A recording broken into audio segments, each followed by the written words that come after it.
Hi everyone, coming to you from Los Angeles, California, the home of the Dance, Art and Life podcast. I'm your host, Danya the Gypsy, and this is a judgment-free zone.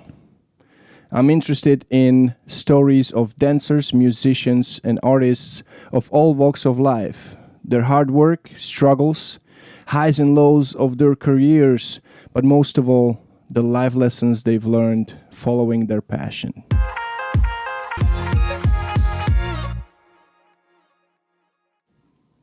Today's guest is a wonderful, wonderful dancer, and I need to read what she sent me because it's a very specific introduction and I love it. She is the founder of Broadway Babes, an outreach program dedicated to blessing senior citizens.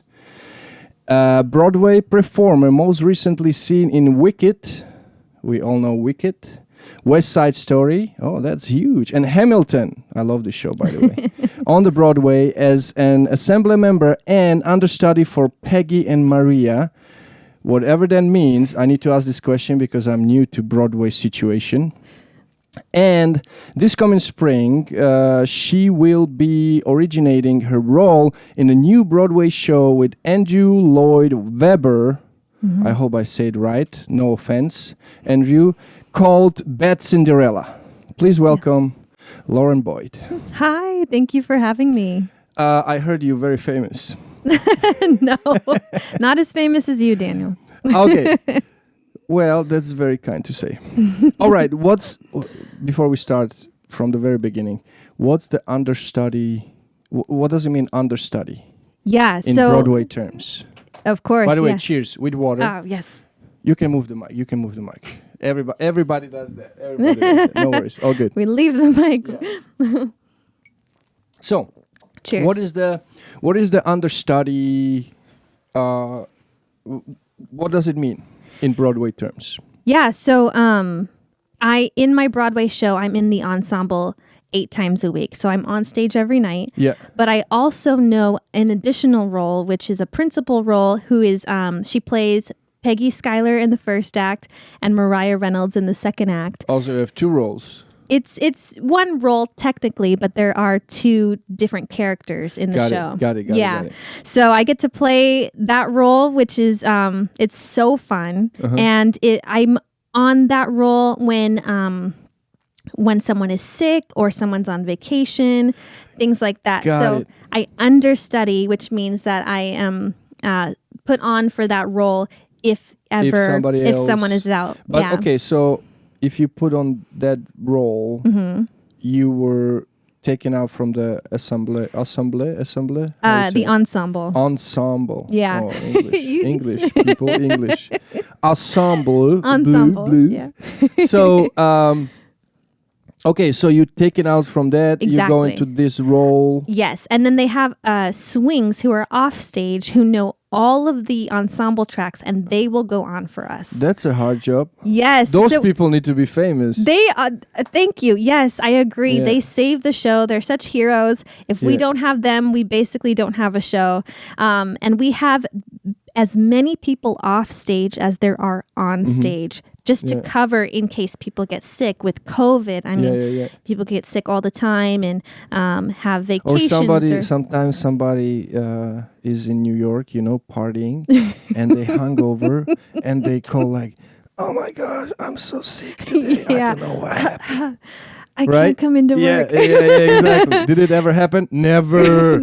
Never. Everybody always loves coming to work. Every day. The producer is watching. 8 shows a week. 8 shows a week. They always want to be there.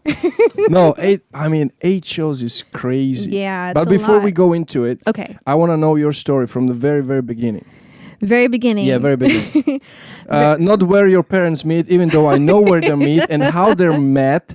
Okay. And it was... I know Lauren for a long time, and I know her parents. Well, yeah, let's say parents, and they were telling me interesting story how they met, and there was like phone number, and your dad didn't take the phone number from your mom because he was like, you know what, I trust that I will find a woman again. He liked her so much, right? And he was like, the fate is out there in the universe. and he didn't take the phone number. Sorry, I'm spilling all your secrets. No, I'm so no, sorry. no. It's okay. But Actually, I love this story because I was we had a show. We were dancing the show. Yeah. And your dad was telling me that, and I'm like, how many years ago wow. was this now that we met? 7-ish. I feel like more. I've known Daniel for a very long 7-ish, time. He's a 8. fantastic dancer and a great teacher. And you taught me how to do a ballroom walk. Yeah. We did half an hour of just walking across the floor. And I was torturing her because but I needed it. That's like the basis of, yeah, but ballroom. like I challenged you more than, students, they come in and they don't have any experience with dancing, because I knew you have the whole background which we come to. Yeah. And that's why I was like, no, you know what? Let's level up. Yeah, let's level up. I appreciated that though, because now every time I do a Roomba walk, I think of you. Every time. Thank you. Hopefully just the good things, not the mean things that I said. Oh, he's very strict. All right. Very strict. Okay, this is about you. The story is about you, not about me. Okay, sorry. Okay. All right. So you were born. I was born in Southern California. Southern California. Yes. I was a very shy kid. Super shy. Like, hard to believe. Really? Yeah, hard to believe. Well, thank you. I've definitely have grown out of my shy shell. But yeah, I was super shy, and dancing was the best way that I could express myself. Mm-hmm. I would put on tap shoes and just dance to anything. Okay, so just to have the storyline. So you were born, and 2 weeks later you put the tap shoes on. Yes. No. Okay. I was dancing before I was speaking. So really? I really was like Were you walking at the time already? That is a good question. Sitting. We should get my mom in here next time. She can tell you. She's very welcome to come. Okay, yeah. I really don't know if I was walking yet, but I do know that I loved music. Mm-hmm. That was what inspired me to just move. Like I could feel the music, and I couldn't help but move. So my mom would have like the Rippingtons or Elton John or I know Elton John. I don't know the Rippingtons. The Rippingtons, they're sorry, people. They're like a jazz band from the 90s. Yeah, not to give my age away, but she's 12. Thank you. You're very kind. So she just had music playing all the time. Phil Collins. Yeah. And I just loved it. My mom loved to dance. Yeah. And she stopped dancing to take care of me. And she started teaching shortly after I was born, to try to pay the bills, what you do when you're, a mom with a small child. And I would go with her to these classes and would help assist, like, the stretching for the kids or like do a cross. Wait, so you were how old at the time already? 3, 4, 5?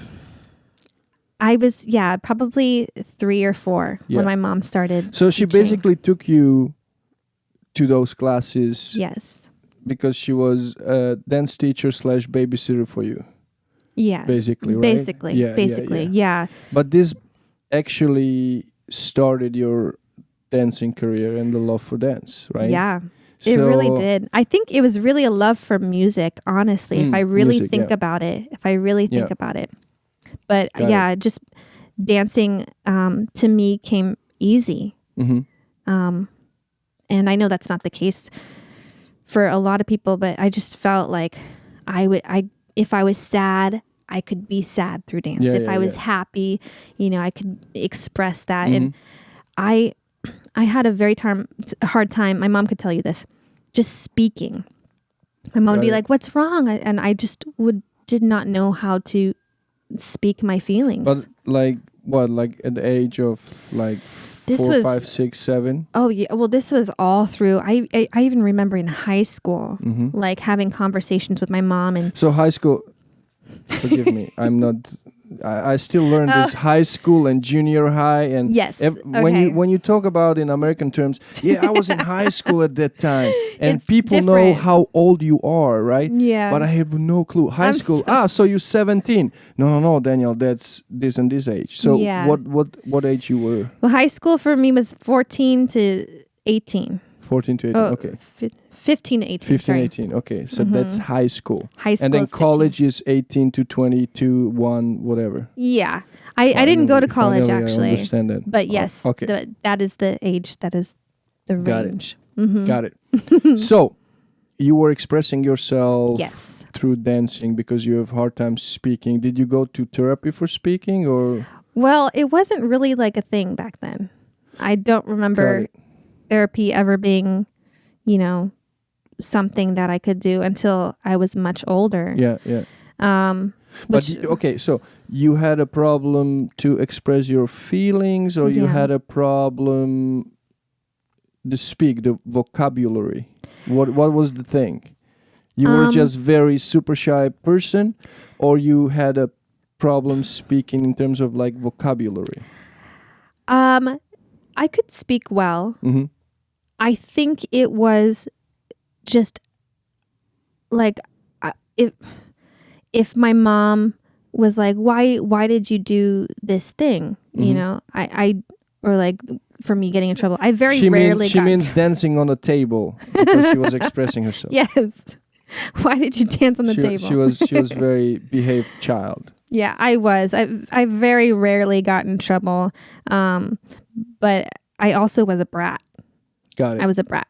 So I would, like my mom would say, like, well, how are you feeling about this? And I don't think I really knew or was taught how to express, oh, I'm feeling angry because this and this happened. This and this, or or I felt a certain way and that's why I took that toy, or I didn't like how, whatever it was. It was Got it. years ago, but yeah, I think it wasn't until my 20s, which I'm still in, by the way. Of course,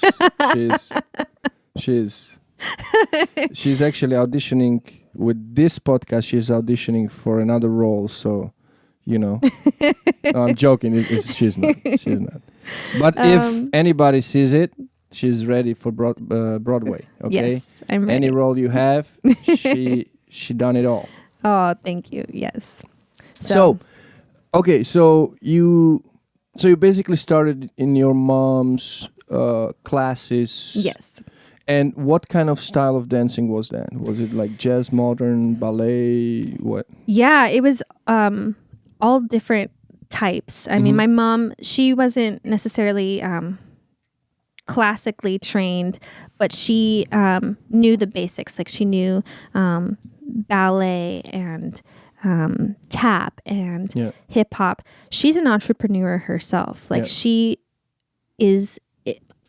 She started her dance company maybe 30 years ago now. Yeah. And she still has the company. She still has it. Okay. And she's just amazing. This episode was sponsored from what company?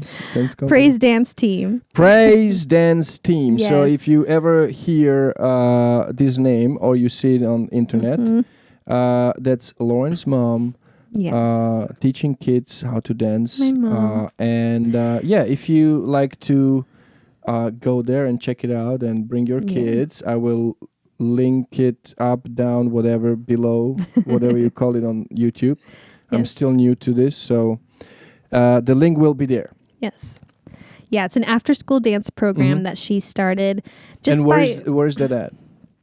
It's in San Dimas. San Dimas, okay, yeah. California. San Dimas, California. Yeah. So if you're in New York, it won't work really well unless you have a private jet.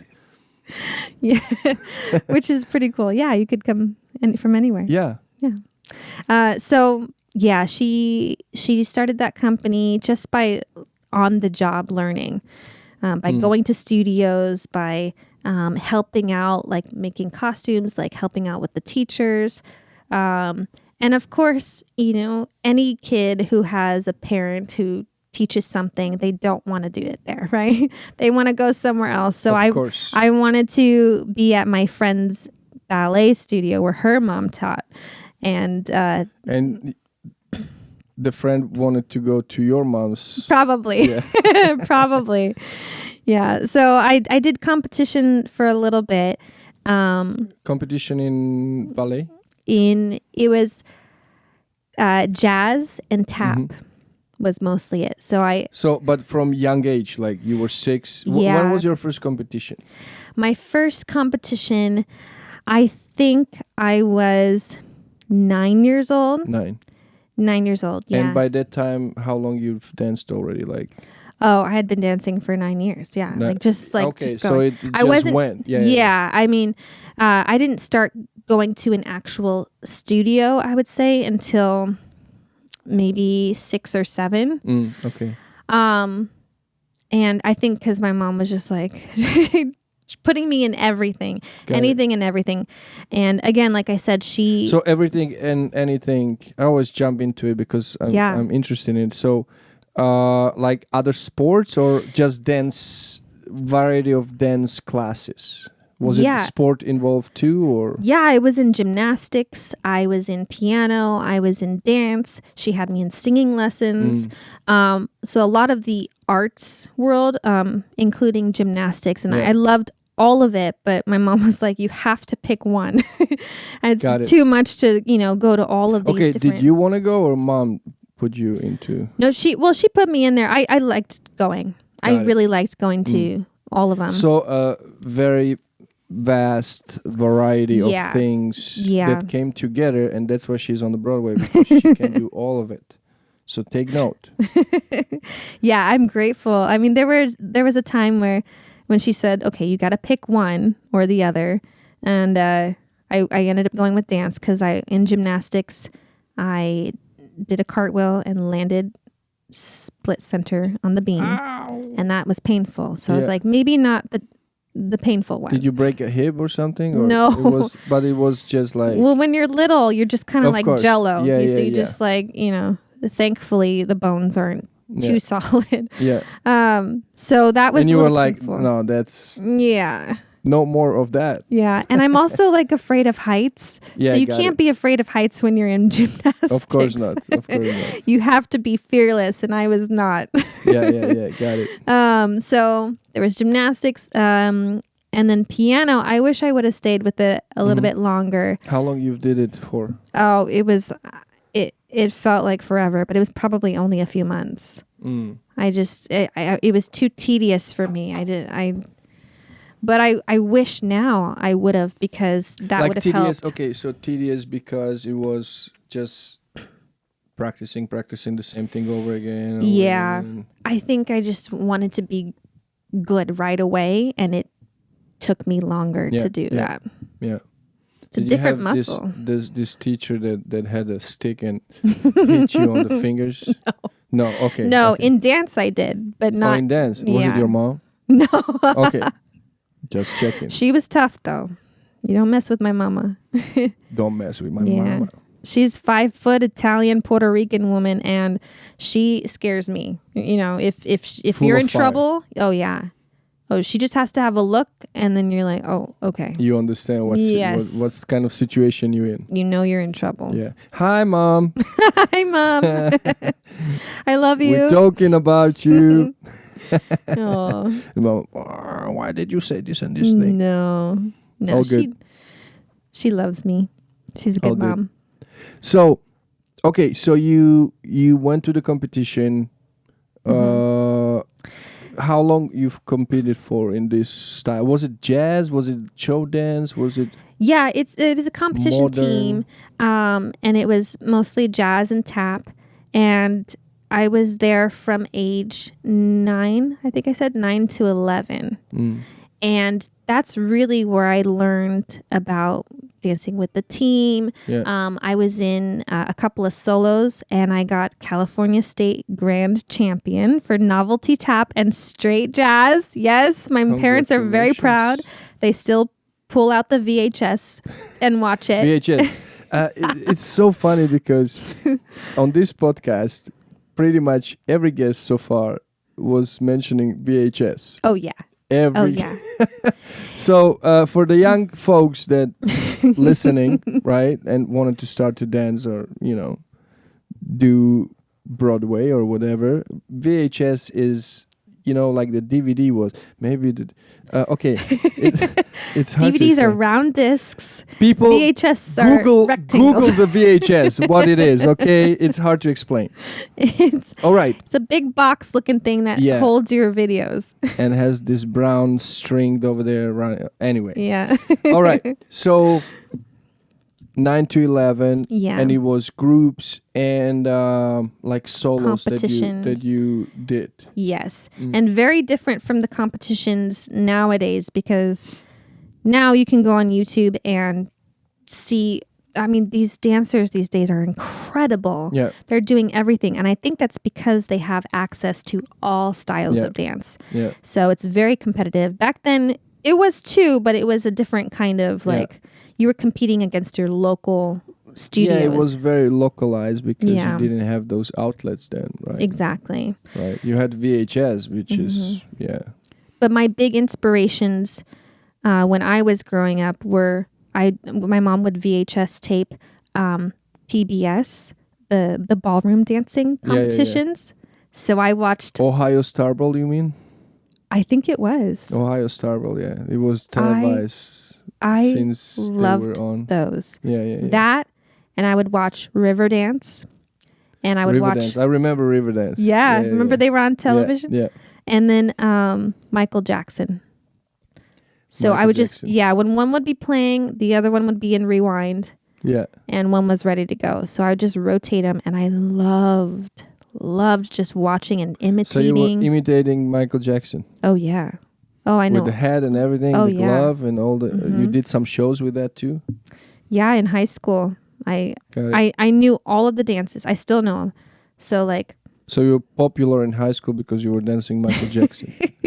I wouldn't say popular, but people did know me. They're like, "Oh, you're the dancer." Like, yeah.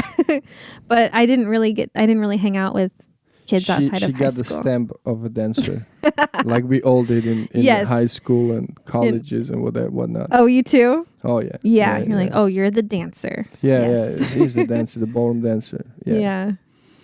The craziest thing was we were just boys because I was doing construction school, right? Okay. 4 years. Really? I don't know if I think it's in our terms it's college. You started earlier. I don't know. And it was all boys, right? And then the school merged with girls. Oh, okay.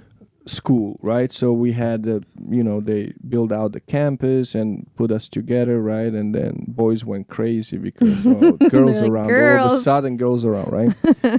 So and then my teacher was like, "Oh yeah, Daniel, we're doing this big ceremony of merging our schools. Why don't you dance?" And I'm like, I don't know if this is a good idea, right? With all the construction people and all the guys, right? Guys. But since the women were there or girls, whatever, so I did the show. How old were you? I'm 16 at the time. Okay. This is the most embarrassing thing ever. And my dance partner saved me because she didn't look 16. She looked like 21 already, right? And she was the same age. So the boys were like crazy, right? It was like, oh my God. And she had this Latin dress, short, and we were on the stage. I mean, this was the most embarrassing moment ever. But everybody But I'm sure you seemed got to a lot like of props. it. Yeah, well, they liked it. So I was the hero then. Yeah. But up until that moment, everybody goes like, yeah, ballroom dancing, maybe a little gay and so on. And in that time, it's like, whoa, boys didn't dance. Yeah. It's like, no, Yeah. no. You have soccer, you have, all the other stuff. So this helped me with my status, I guess. I don't know. Yeah, I think, people who haven't grown up in the dance world, they think, you're a dancer, and they like imitate what they think a dancer would look like, and that is not it at all. We are tough. We're athletic. Yeah. push our bodies to the limit. Extremes. And people don't realize. Especially your I mean, ballroom, yes, too. Very but athletic, like ballet, point shoes, or, I mean, jazz and so on, you it's a different type of movement, and you need to be limber, stretching, right? Splits, whatever, high kicks, and so on. So it's slightly different in ballroom. Yeah, we don't have that. Like, if you see a ballroom dance and do a split, it's like, oh yeah, cool, but it's like, a rare occasion. Yeah, but you can see the strength. Every muscle is working in a ballroom dancer, and that's what I love, and that's why later in life I was like, I want to do that, because it's so beautiful to watch. So beautiful. I think it came from those VHS tapes. Probably, yeah.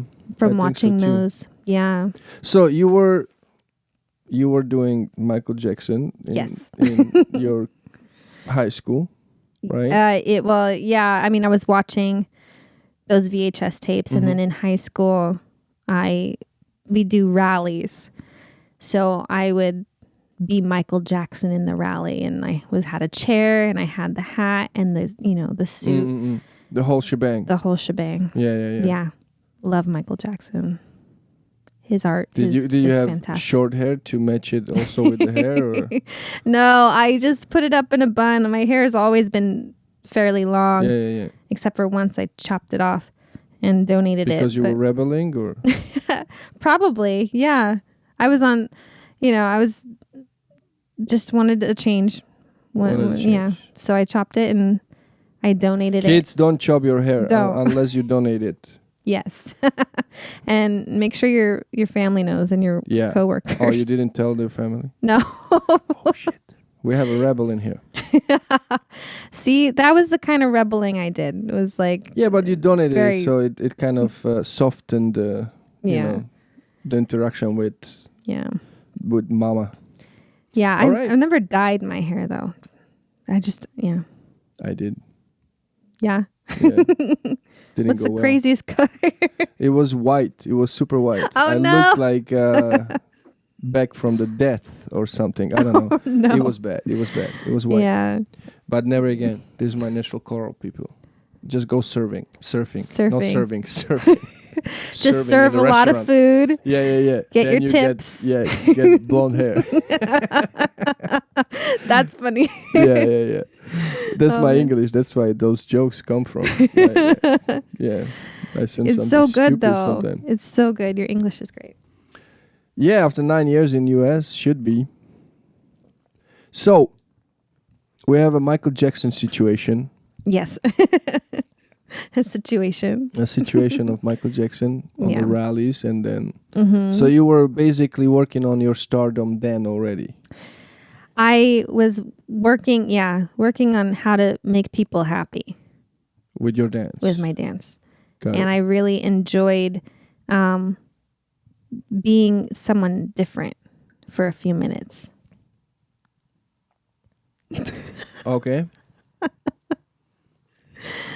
I enjoyed, being a character that could express themselves and didn't have any, insecurities, and was able to be themselves freely, because I feel like I couldn't be that. I just wasn't that innately. In your own...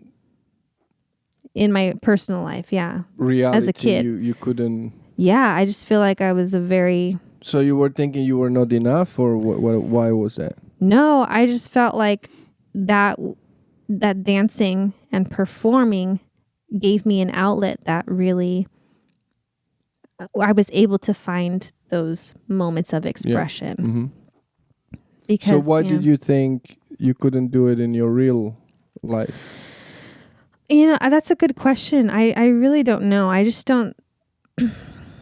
I don't know that even my parents knew how to teach me how to express myself. Yeah. Again, But obviously you had friends, right? Like, no. No. That's I didn't have many friends. Twist I didn't have many. Plot.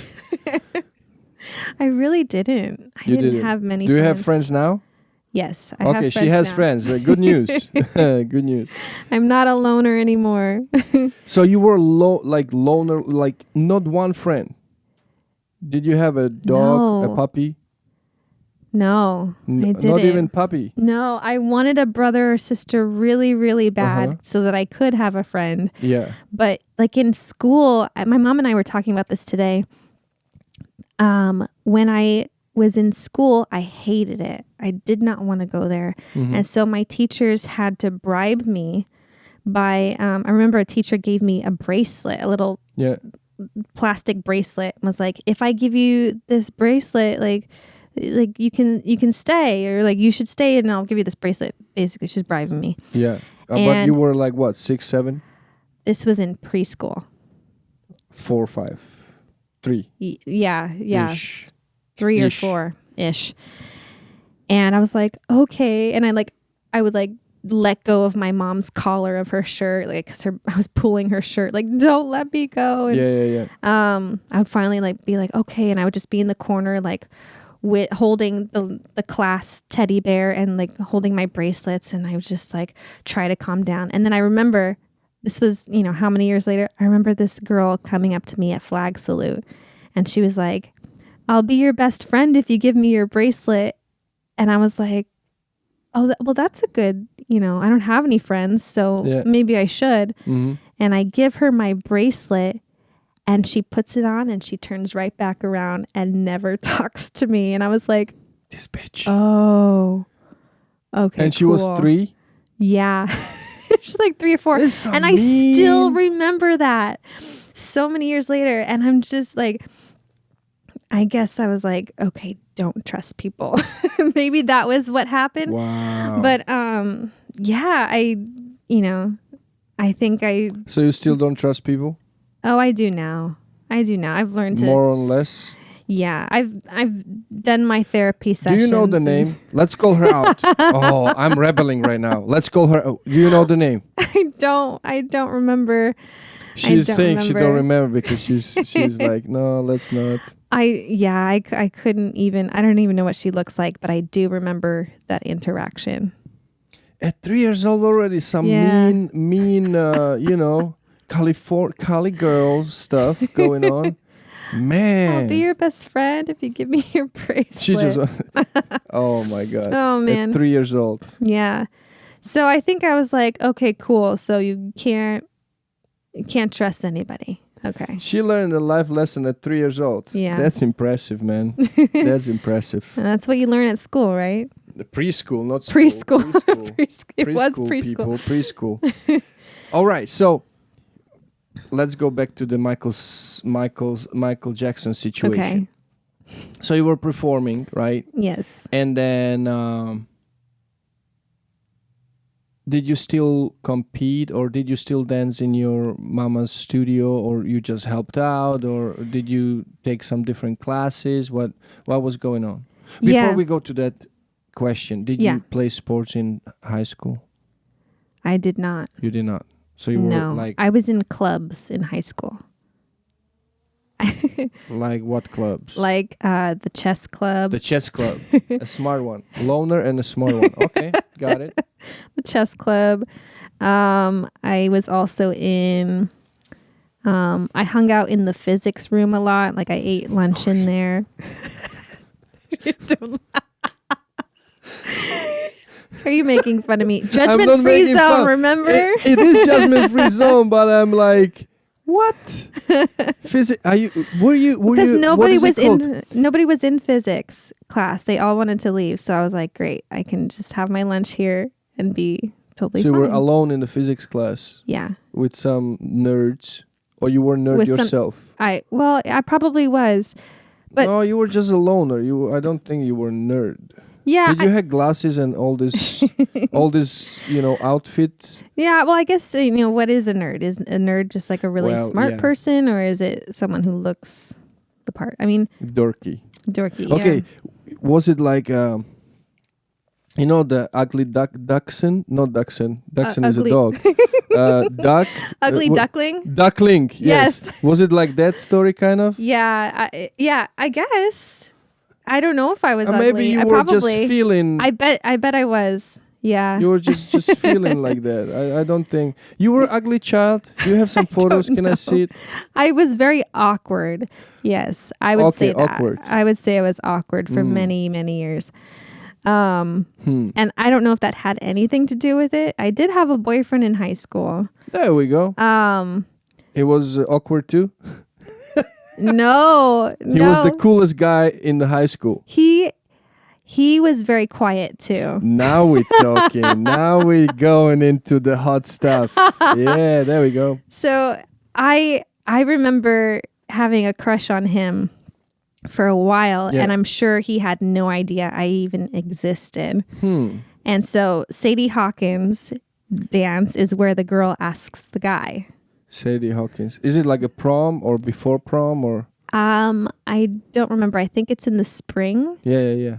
Okay. I every year. Every year. And everybody can go. It's not just like just the seniors or whatever. Right. Anybody. Okay, got it. And but Sadie Hawkins is where normally the girl would ask the guy to the dance. And wait. So you ask him and he's your +1 on that, or you just bunch of kids go into the ballroom and then you just ask him? No, you ask ahead of time. Got it. And they're your date for the so it's your date for the whole dance. Okay, got it. Yeah. Got it. So because he didn't even know I was alive, I'm sure.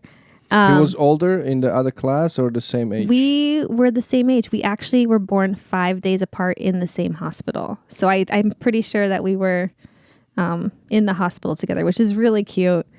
And our parents thought that we were getting married, but I was so young that I was like, I'm going to go to New York City. I'm going to do my thing. So. And she did. Sorry to spoil everything for you. She did. I did. She did. She actually flew from New York extra for this podcast. Yeah, I did.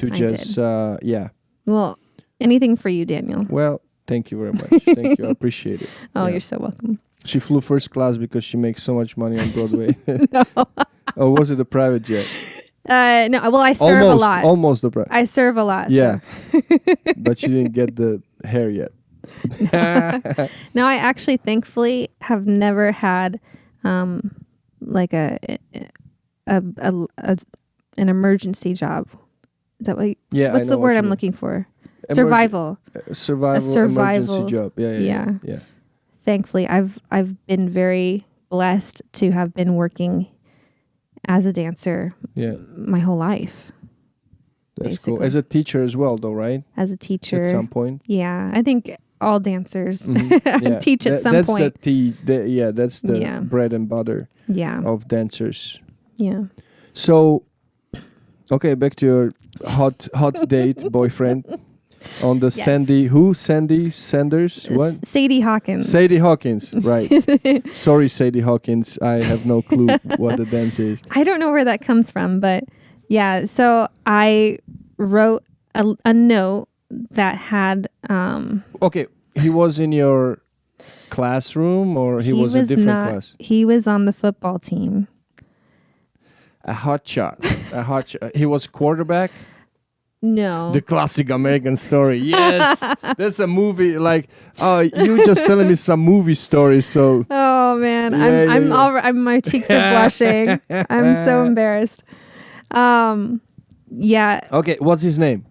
His name is Steven. Steven who? He's married now. He has Doesn't children. matter. Okay. Steven Johnson. Steven Johnson. I hope you enjoyed the Sadie Hawkins dance, okay, with Lauren. We had a good time. Yes, we perfect. Had a good time. Yeah. So it was your first boyfriend? He was my first boyfriend. Was he behaving? He was a lovely man. Boy then. Now. Yeah. How long you were together? I don't remember it being very long because we broke up before prom. Oh, you broke her heart, you son of a gun. No, I think I broke up with him. What? But I think it was Did you see what she just did? She was like, oh, we broke up before prom. I think it was me, if I remember correctly. You didn't like him? I don't remember. No, I liked him. I did because I asked Why you him. break up with somebody you like? I think I started to feel like a little tied down, if that makes sense. Because I knew I wanted to, perform in New York, and like having our parents like kind of already planning the wedding type of thing. Not really. How long you were like, okay, not how long. Few years, right? Like 3 years, 2 years, 3 years, something. Together? Yeah. Only like 6 months. We Mama, broke up before what prom. was that? No, but our parents The first boyfriend, married, kids. they get excited. They want to like, oh, you can live And you were here. what, 16, 17, you said? I was 16. 16. Yeah. And already I was like, man. I've got plans. I've got things to do. And I think I started to feel the pressure, and I think I pulled away a little bit. Yeah.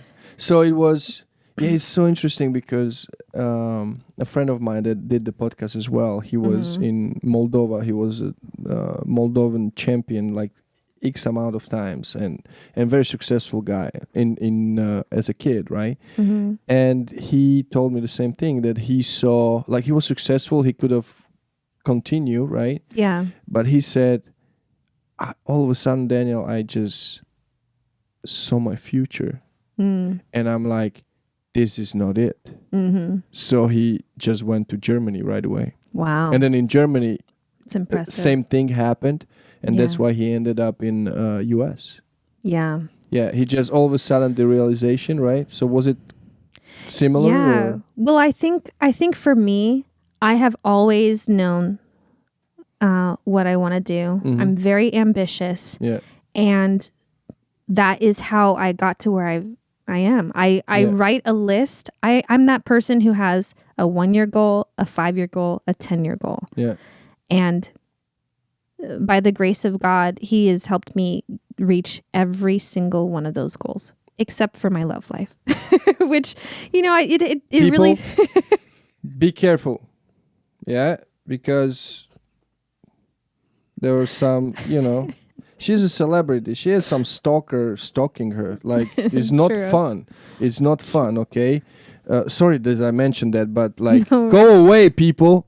Like those creepy guys and girls and whoever, they, them. I don't know. It's crazy. It's crazy world. It's crazy world. We'll come back to it. Okay. The ugly side of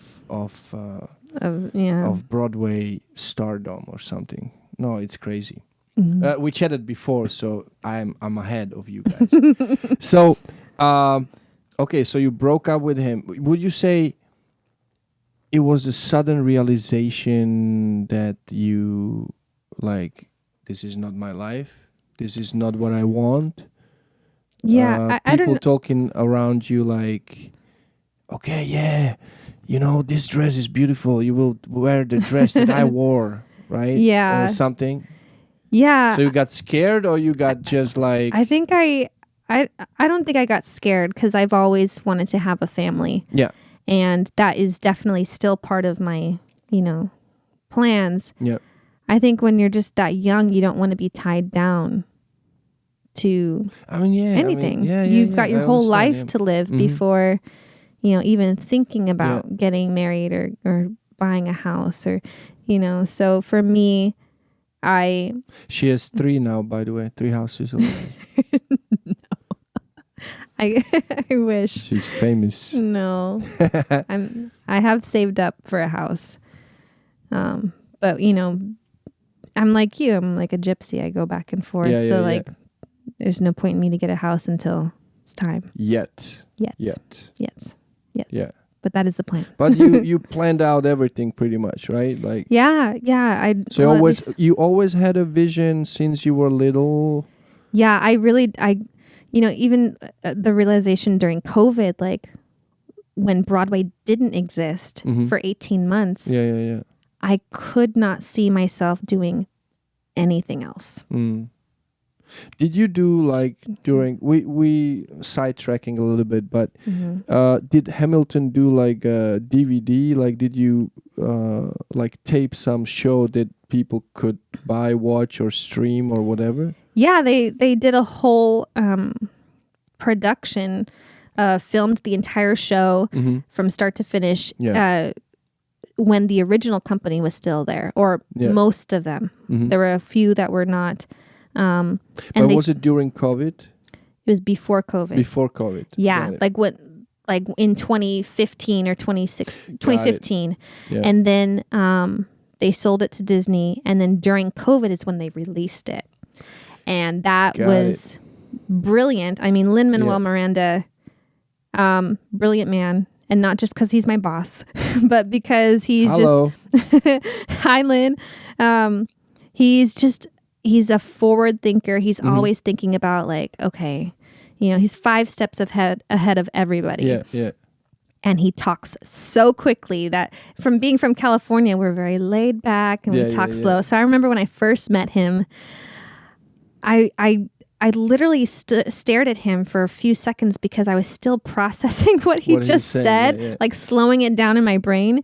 And he looked at me like, are you going to speak? Are you going to speak? And I was like, oh, and he goes, okay. This is the awkward girl from California. Yes. Meeting Lin-Manuel Miranda, who, by the way, is probably a nerd himself. Yeah. That whole team, like Tommy Kail, Alex Lacamoire, they're all so kind and nerdy musical theater geeks. Like, gotcha. We're all in good company. So you found your kind, your group. Yes. We're all a bunch of nerds. Bunch of nerds. Like even my castmates, they love Marvel. We love Disney. They read comics. Like, just, you would think that we're, super cool in real life, and we're totally not. We're just we're kids playing dress up on a stage and performing and singing. This is so cool though. And dancing. This is so cool though, right? So cool. It's fun. We'll get to that. I have so many questions about Broadway. Yes. I'm so interested in it. Yes. How it works and, basically the whole experience, like behind the scenes and so on. And I got to see your show once, and you took me behind the stage, and it was like so like amazing. Like, oh yeah. I was sending photo to my friend. I was like, I'm a big shot. I'm behind the scenes, Broadway, New York people. Yeah, it was pretty funny. Cool. It was funny. And you came to my apartment. Yeah. And I lived at the time on the 4th floor. Yeah. And I have a terrace. It was beautiful. It was a New York rooftop, and we did like a little salsa number. And yes, and then, my friend awesome. Audrey recorded it. I think I still have it. Yeah. And it was so fun because it was cold. Yeah. We had our coats on, and as we're dancing, we're slowly taking our scarves off and our coats. Because we were getting warm as we were dancing. It was so fun. It was so cool. Yeah, at that time I was having tryout, and I was like, let me just ask if I can have some free tickets for a show. And I don't think they exist. I did. So it was such a cool experience, the Hamilton, to see it. Actually, I didn't understand a word because at that time my English was like, huh, what are you saying? This was 5 years ago now? No, longer though. Really? 6 years? Yeah, because it was wow. I don't remember exactly, but it was 5-6 years. Yeah. Wow. Yeah. And you still dance in Hamilton, so it's super successful. Yeah, it's kind of a good show. I don't know if you've heard of it, but oh my god. I don't know if you right. I think it'll do well. It's the longest running show probably on Broadway though, no? No, is it? There's the longest running shows, the top, 5 or so are like Phantom of the Opera, Lion King, Chicago. Ours is getting up there. It's getting up there. We're slowly passing. Our company manager, he's so cool. Every time we pass a Broadway show, he does a tribute over the mic, so we get to hear about all the shows that have, come before us and the ones that we're slowly passing. Catching up, yeah.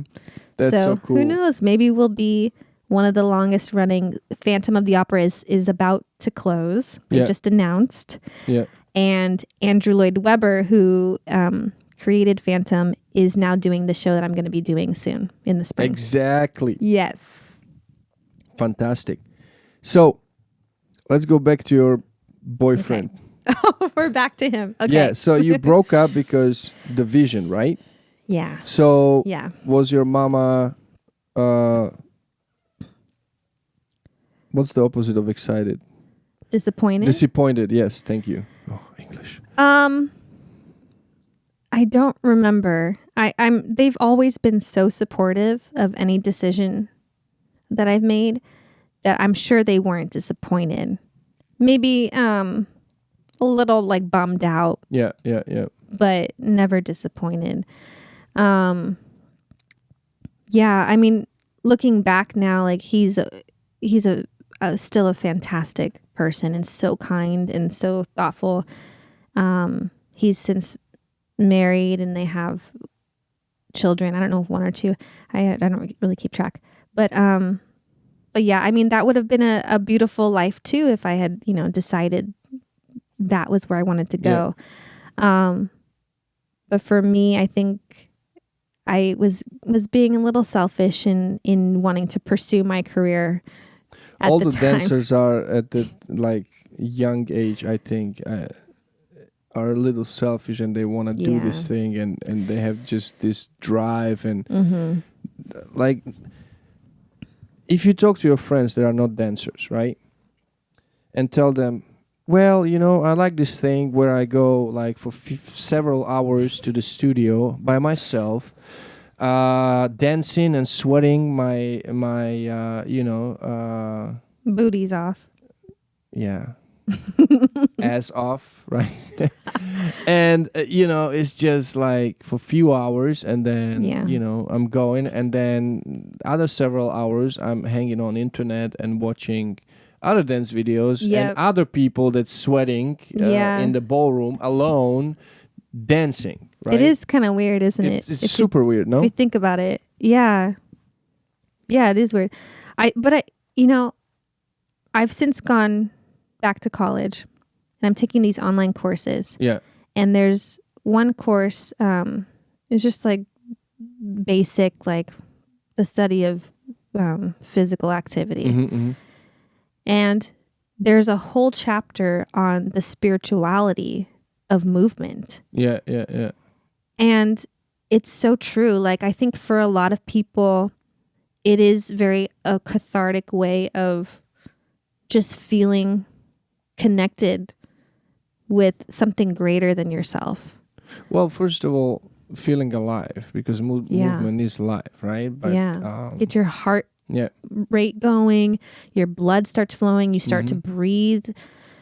You have to take deep breaths in order to do these dance moves, and your whole body benefits from moving your body. Yeah. And another thing I read in this book was the happiest people are the ones who are the most physically active in their jobs. So, and it makes perfect sense, people who are at a 9-to-5, who I call normal people, who sit at a desk. You normal people. Yeah. Normal people.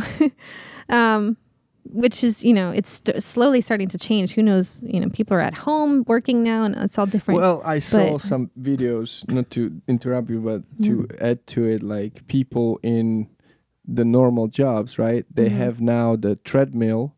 They have these high tables. Yes. And while they're working on the computer, they're actually walking. It's right? so smart. It's changing a lot, right? Yeah. And I think that's exactly where we should be going with that, because your body needs to move. Mm-hmm. It needs it to survive. It needs to move. Well, not in US.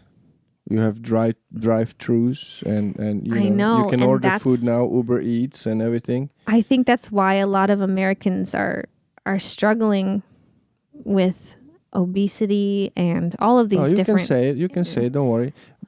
Because they're fat. That's it. Fat people. Yes. You have no filter. I love it. No. I love it. All of them, though. Not all of them. Not all Americans. No, but I mean, even if it doesn't come across as... Okay, a side question. Yeah. You eat junk food? Oh, I eat all the time. I eat junk food. Junk food. Yeah. Chick-fil-A. Why are you not fat then? Because I am physically active. There we go. Yeah. There we go. But not But all I mean, the it time, could be like, genetic, like, you know, someone has genetically someone.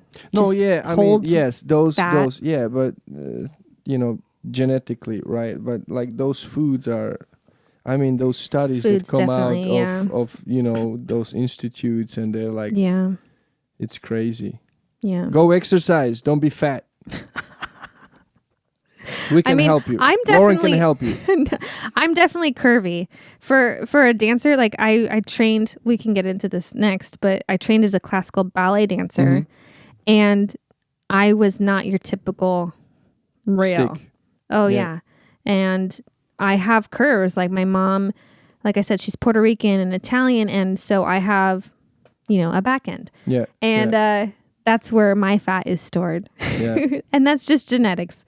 That's where I keep it. Okay. Did you have any issues with that? Like, did Yes. people give you like, okay, you're not really the typical, you know, through the, you know, form. We need to, you know, kind of match you. Yeah. Unfortunately, I wish that wasn't part of my story. You, like meet the requirements. Yeah. That's what I meant. Not meeting you for the first time or whatever. Yeah, I know what you meant. Yeah, there was a teacher in San Francisco who is no longer there. Wait. When did you go to San Francisco?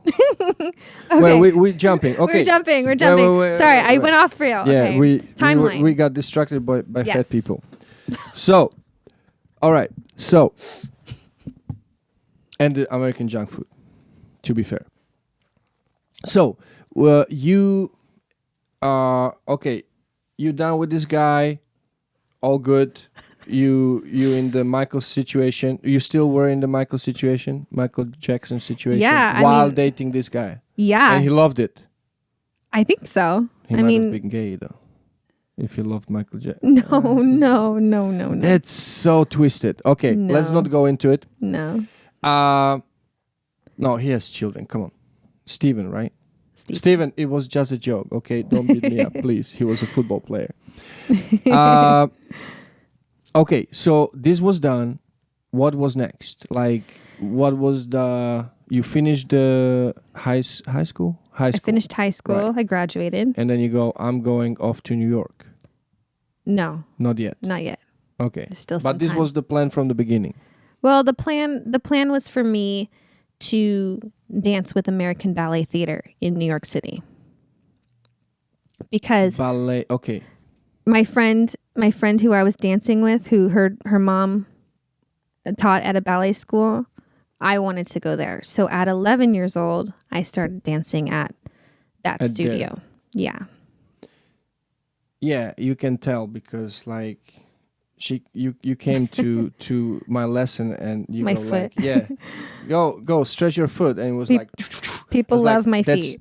Like usually you tell the students like more, and I needed to tell to Lauren, it's like less. That's enough. Yeah, less. That's too much. That's too much. It was like yeah, they're still like that. Yeah, they're like bananas. So well, there's not genetics though, right? You trained, you broke your feet, and no, not like you weren't that extreme like Russians, because they literally breaking the feet, right? For ballet, you know. But I think I always had good feet. Thankfully, yes. I don't know where they came from. Got it. But I always had good feet. But you did like training, you stretch and so on, right? Yeah, I did. Like I would put them under the couch and just like that's what I mean. Yeah, breaking the feet. Right. But I didn't have to work too hard because I already naturally had bendy. Yeah. Okay. So you went to this ballet, right? Yes. Yes. And your friend still danced there, or you just switched places? She went to your mom's class and you went there? Yeah. So she was the one friend I did have. And this was at dance. So I knew that at dance I had at least one friend. And we got along really well. We both liked dance. Natasha. Natasha. Is she Russian? I think I think her family is Natasha who? Tim. Tim. That's not Russian name. Okay. Well, some Russian there. Hi, Natasha. Tim. Maybe German. Maybe. Yeah. No, yeah, it can be Tim. Yeah, it can Tim. be. All right. So Natasha and you were besties. We right? were besties. Did she take your bracelet then at some point? She did not take my good. bracelet. I'm just checking. That's why we became good friends. Still to this day? No. What happened? We had a little bit of a falling out, actually. Yeah. Okay.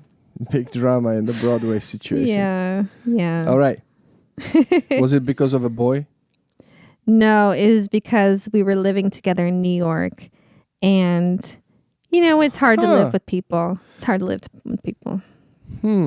So you brought her to New York, or she brought you to New York? I was in New York already, and she came with her boyfriend. With the boyfriend. Yeah. So all three of us were living together. And there was some drama situation with the boyfriend? No, it wasn't with the boyfriend. It was just, Let's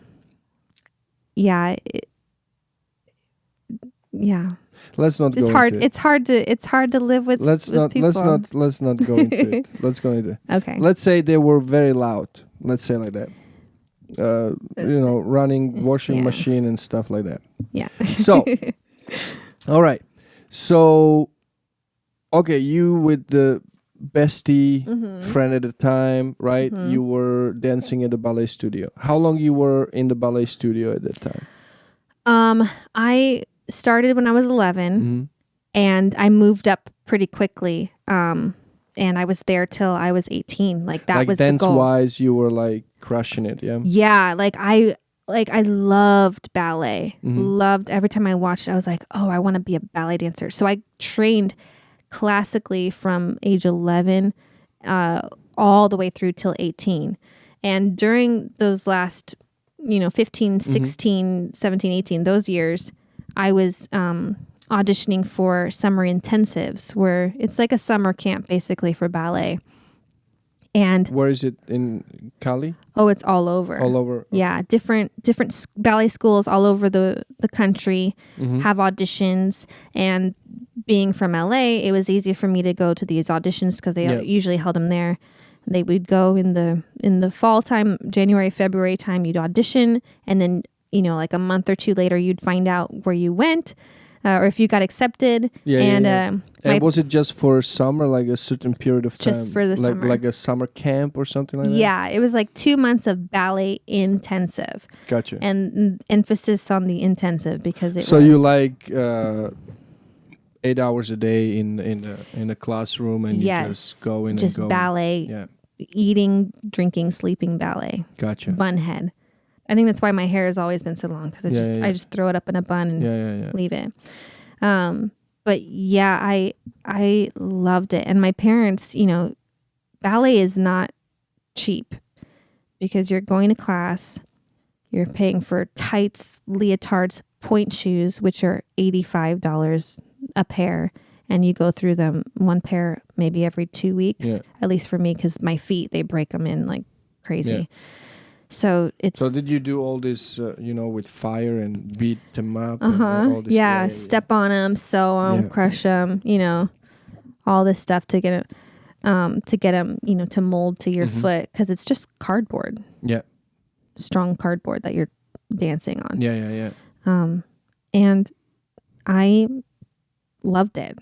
Every blister that I got, every bloody blister on top of a blister, it was. Broken nails. I have bruised toenails to this day because of it. Really? Yeah. Was it worth it? Oh, yeah. This is what I'm thinking. Like in ballet, like it's much harder than ballroom.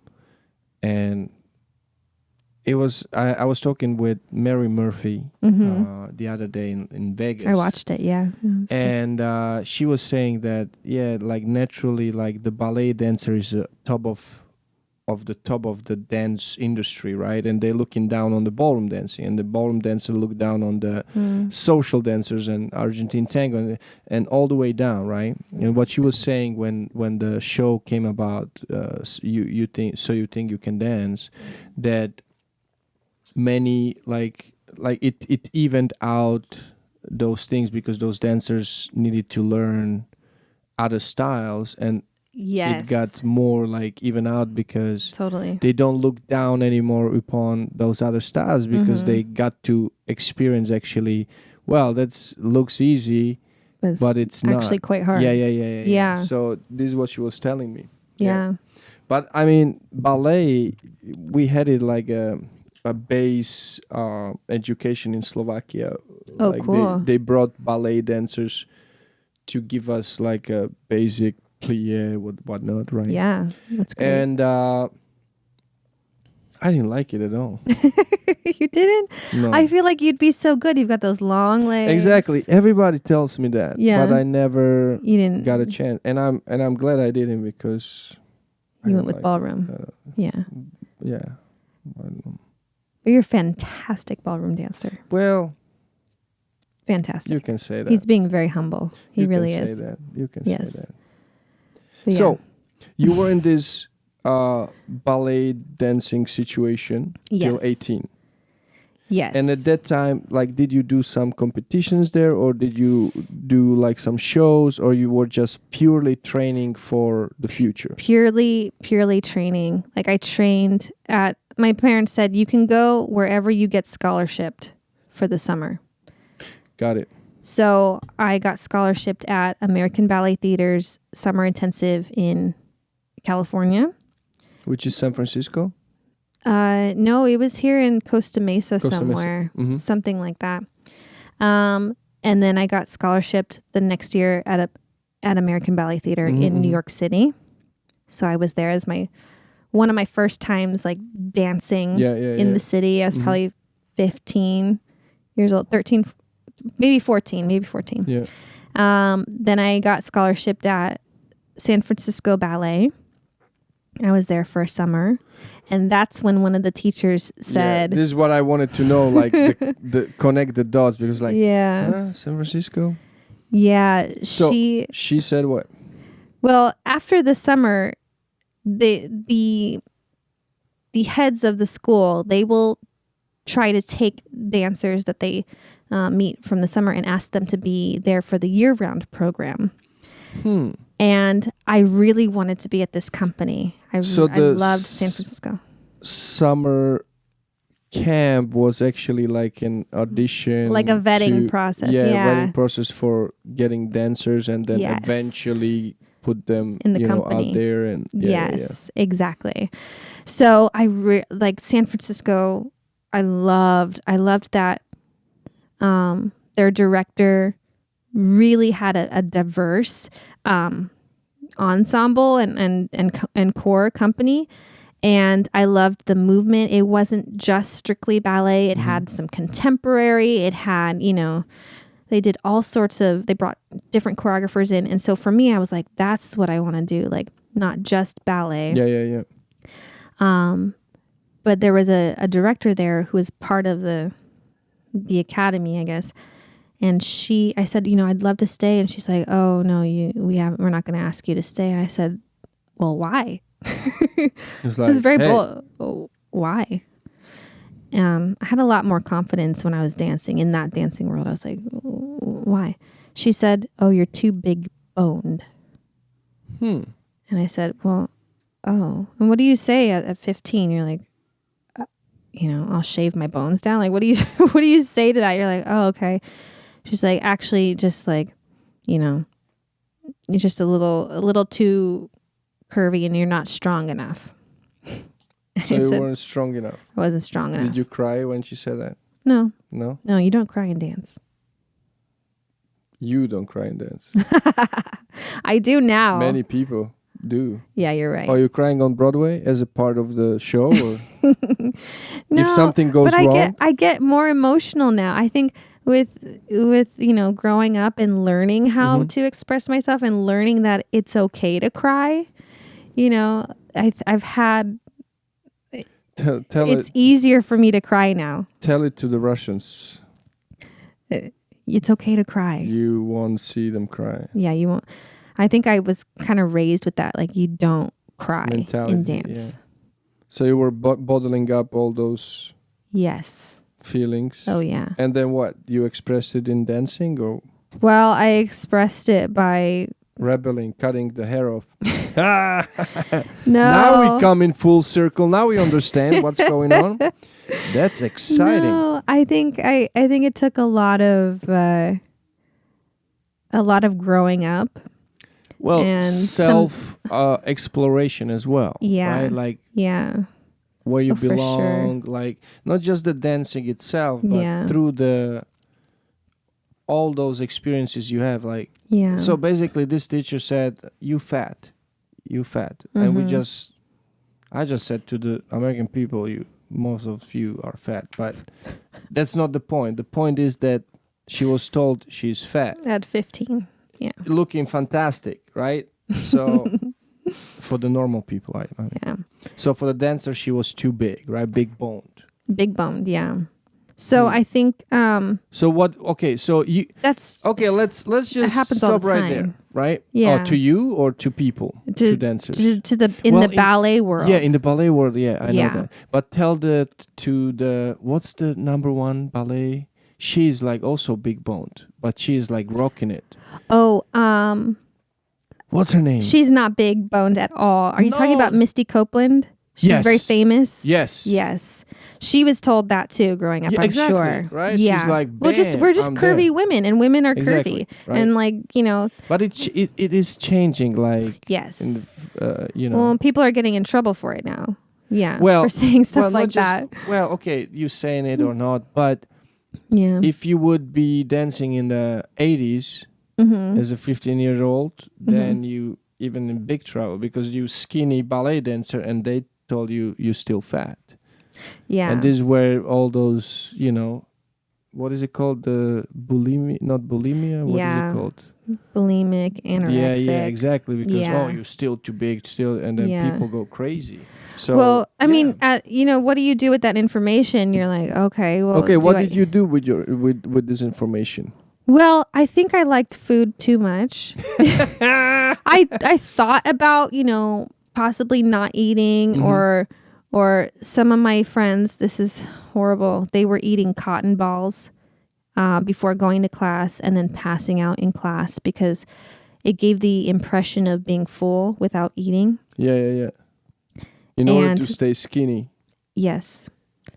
And it's horrible. It's horrible when you think back of it, at it now. It's just like these kids were doing all of this just so that they could feel appreciated and feel like worthy enough to be in this summer intensive or this, ballet school. And, girls will put their bodies through anything. So all the rumors that you hear about the ballet dancers are truth. Unfortunately. Yeah. But again, it is changing. It's changing, yeah. Hopefully. I think the ballet world is Who a knows? little bit slower than maybe musical theater Yeah. because it's so tradition. It's so which is part of the reason I love it so much is I know exactly what's going to happen. We're going to start at the bar. We're going to start in first position, and then we go through tendus, then dégagés, then grand battements, then we're in center and grand allegro. She just spoke French. I don't understand either what she said. Not very well. Frappé, Frappé, s'il vous plaît. Yeah. Tombe Barbare. Pas déboré. Yeah. See, that was a good accent. I do not have a good accent. I've been to France twice. Oh, very cool. Twice. I have also been, and my French is still nowhere. Well, I don't speak French. I can just imitate very well. Yeah. All right. So you have this information. You were Yes. 15, Yes. so you didn't have a boyfriend yet. I'm putting Yes. the puzzles together, all those. Yes. So after you were told you fat, you were like, screw this. I'm going to find me a boy and I'm going to live a normal life and go to hell, you ballet dancers. Oh my Right? goodness. This is what it comes to. Maybe this was affecting you and that's why you got a boyfriend. I mean, I don't know the timeline. I mean, I've always liked I'm just boys. putting the dot. But he was just, I I think he just struck my eye, and that's okay. maybe, He was like, okay, this American boy, right? Type of thing, football player, So whatnot, embarrassing. right? Yes. Ha! We're talking about you, Steven. Steven.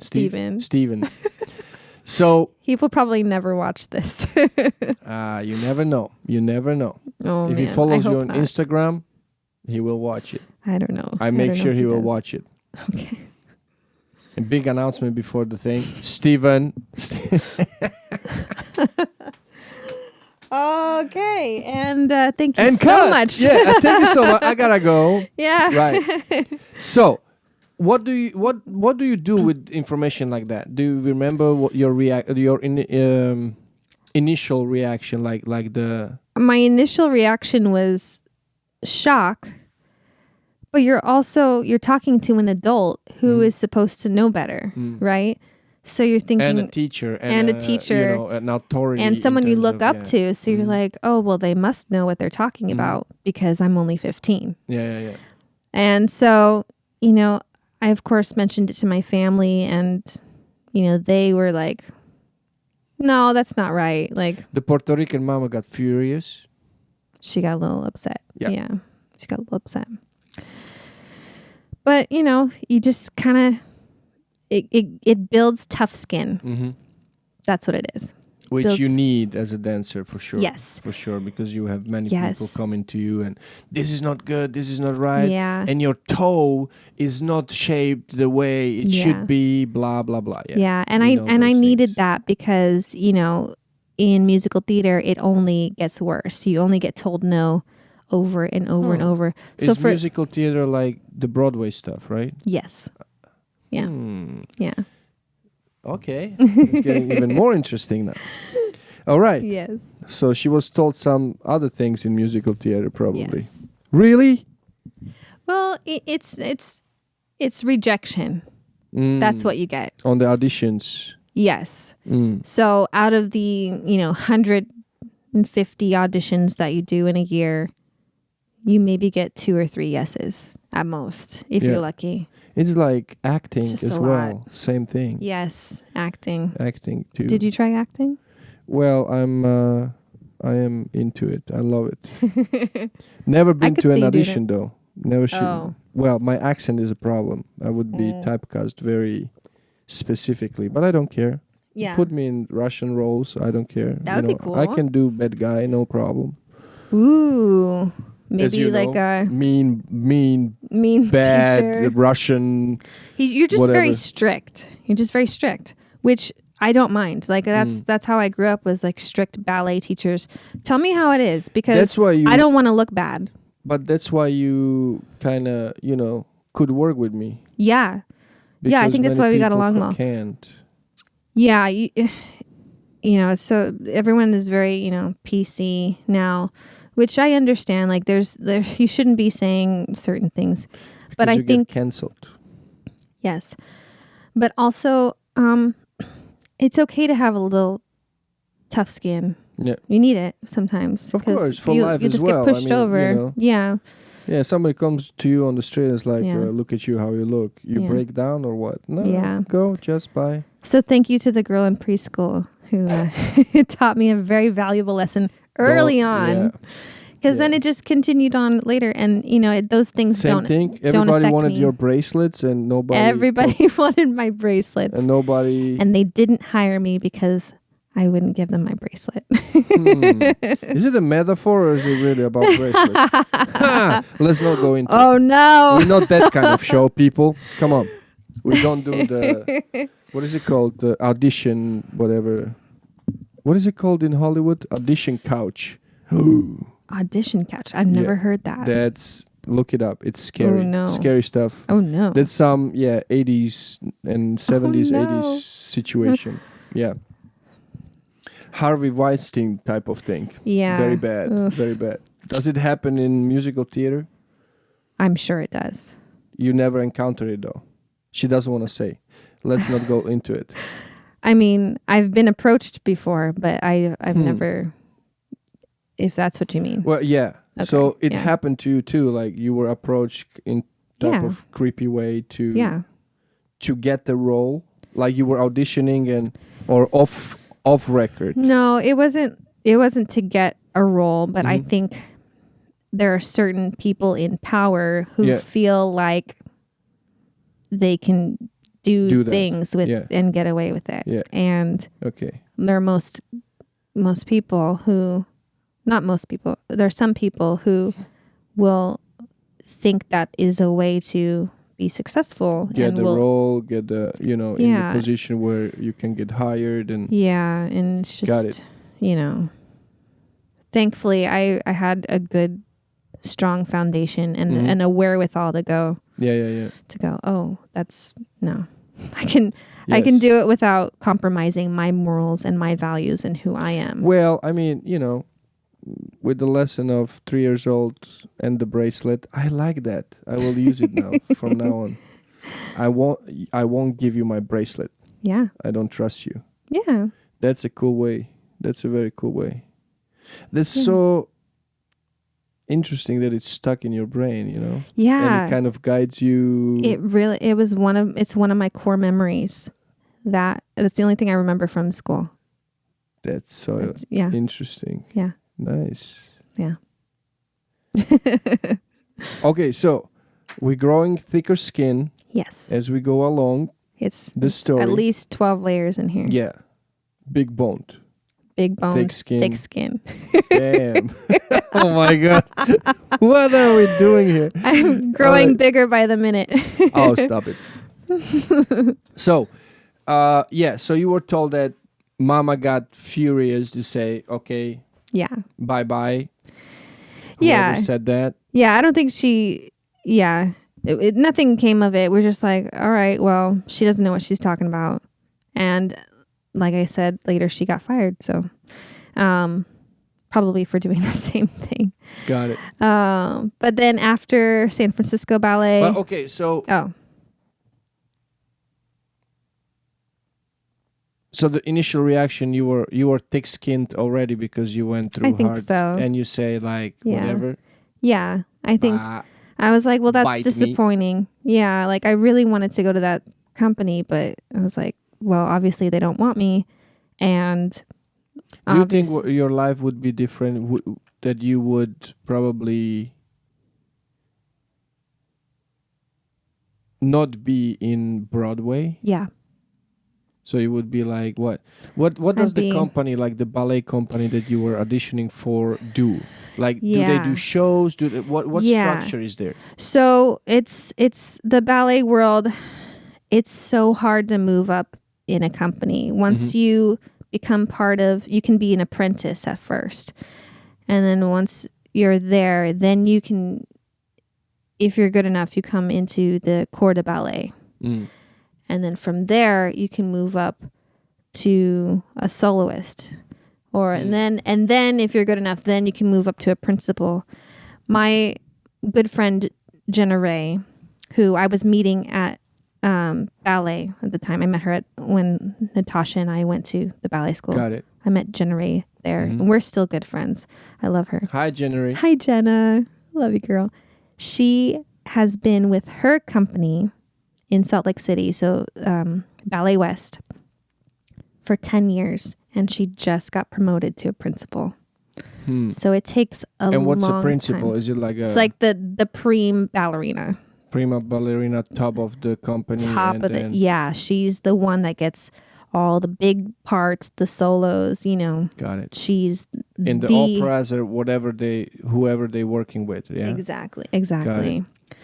And I have a lot of my dancer friends from those ballet days, from all those summer intensives, that are still in the corps de ballet because it's so tough. I mean, ballet dancers are coming from all over the world to these companies. And so you really... So you gotta grind and be every day, 8 hours a day, 10 hours a day, whatever. If you want to bad enough, you gotta... Yeah. And destroy your body and basically and sacrifice relationships and friendships and family, meeting with family, holidays. As Lauren did. Yeah. I missed quite a bit. So just go for it. Bam, bam, bam. Right? Yeah. So I'm thinking about my next question. Okay. Should I talk? I'll talk. So You can. maybe you'll think of it. My job is just becoming much easier. Let's go. So after that ballet company, I went to American Ballet Theater. That was my question. Got See? it. All right. We did it. Yeah. Yeah, I went to American Ballet Theater for their summer intensive. I went again the next year. Oh, no, sorry. Not ABT. SAB, School of American Ballet. And this is the one that, if you've seen Center Stage, the movie, that's based off of that school. So I went to I got to tell you SAB. something. Yes. I have a friend. Mm-hmm. He's teaching this woman. Mm-hmm. And her best friend is the blonde guy that was main. Yes. Ethan Stifle. Yeah. And it's her best friend.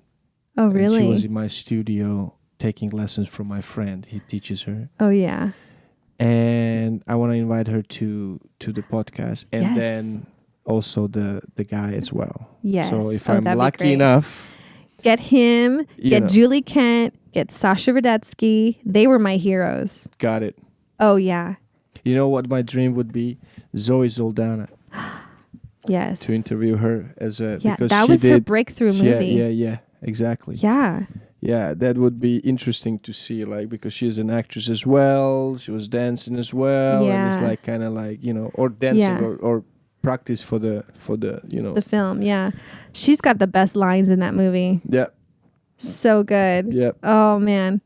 It's such a good movie, and So- it's so corny now, yeah. but it's... No, it's not corny. that it's was super the movie cool. that, like, Super cool. we all watched. Yeah. And I got to dance in those studios that are in the movie. Got it. And fun fact, we'll probably get to this later, the big jazz dance scene where they're like, Rita. Yeah.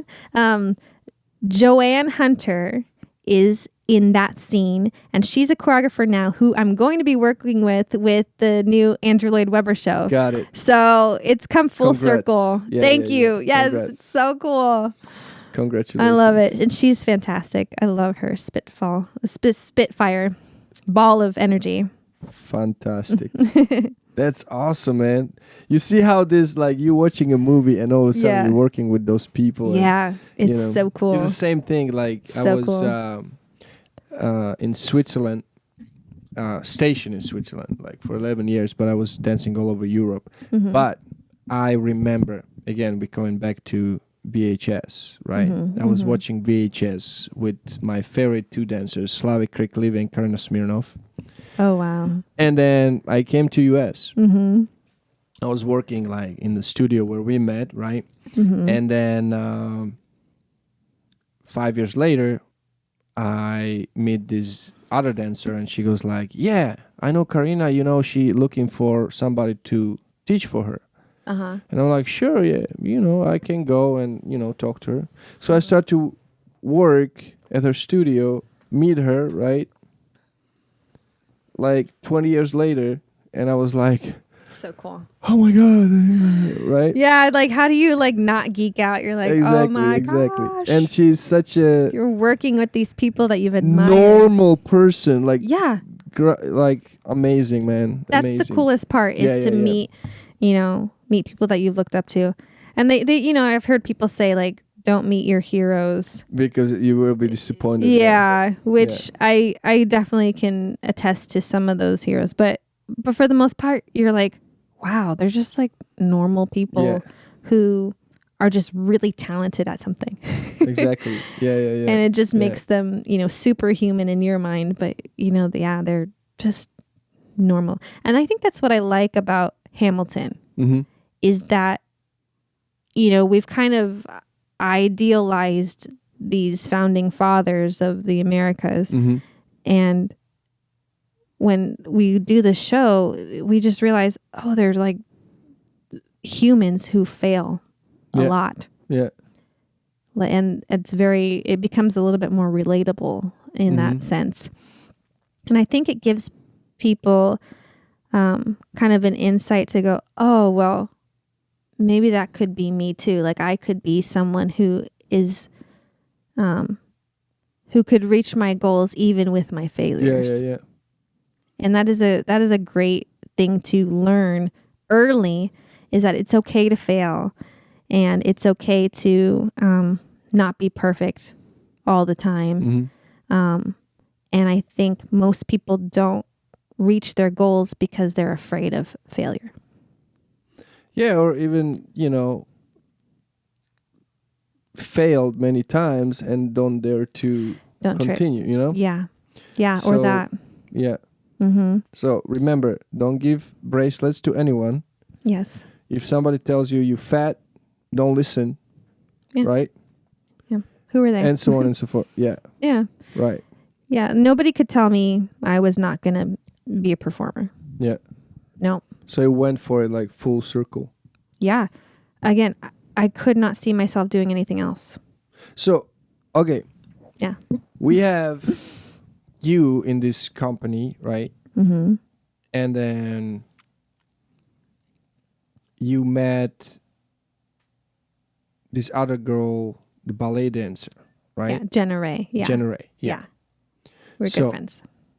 And then what is going on at that time? How old are you at that time? Like 20s? This is beginning 20s? No, this is like 16, 17, Okay. 18. Yeah. Got it. Yeah, my high school years. Mhm. End of my high school years. Gotcha. Yeah. All right. So, and then what was going on at that time? Did you then finally find the company that you were dancing in, or what was going on? Yeah, so Because you were doing all those summer camps, right? Yeah. To audition, basically. yeah. And then did you finally arrive at the point where some company hired you, or? Yeah, that's exactly it. So one summer, I also went to Lines as well, their summer. But this summer, I was 18, and I was dancing at, where was I? Pacific Northwest Ballet in Seattle, Washington. Yeah. And I loved their company as well. I thought they were really fantastic. They, after their summer program, they asked me to stay for the year-round program. And I really took a deep breath and was like, do I want to be standing at a ballet bar the rest of my life? Another crossroads. Another crossroads. Exactly. Yeah. Like I was finally asked to stay at a year-round program. And you were like, said what, 10 years doing that? Not 10. Yeah, 9? I was 18. So I started ballet when I was 11. So okay, so almost 10 years you were like, yeah, every summer doing this thing. And I finally get asked. Yeah. And I didn't want to do it. I didn't want to do it. And would you say because of all those rejections, or no? Or what was the? It wasn't the rejections. Point. It was my heart was moving in a different direction. I knew that I loved other types of dancing as well. Those ballroom I thought she was videos. talking about boy again. No. Okay. Yeah. Okay. Got it. It was like, no. I was not focused on boys very much at all. All right. So yeah, I really was like, I knew I loved other types of dancing. I loved Michael Jackson. Still. Anytime the pianists would play something other than Beethoven or Mozart or anything, and it was like contemporary music, I would be like bopping and, moving my body, but you have to be, you have to do your pliés. You got to be stiff. So I was like, this is maybe a sign.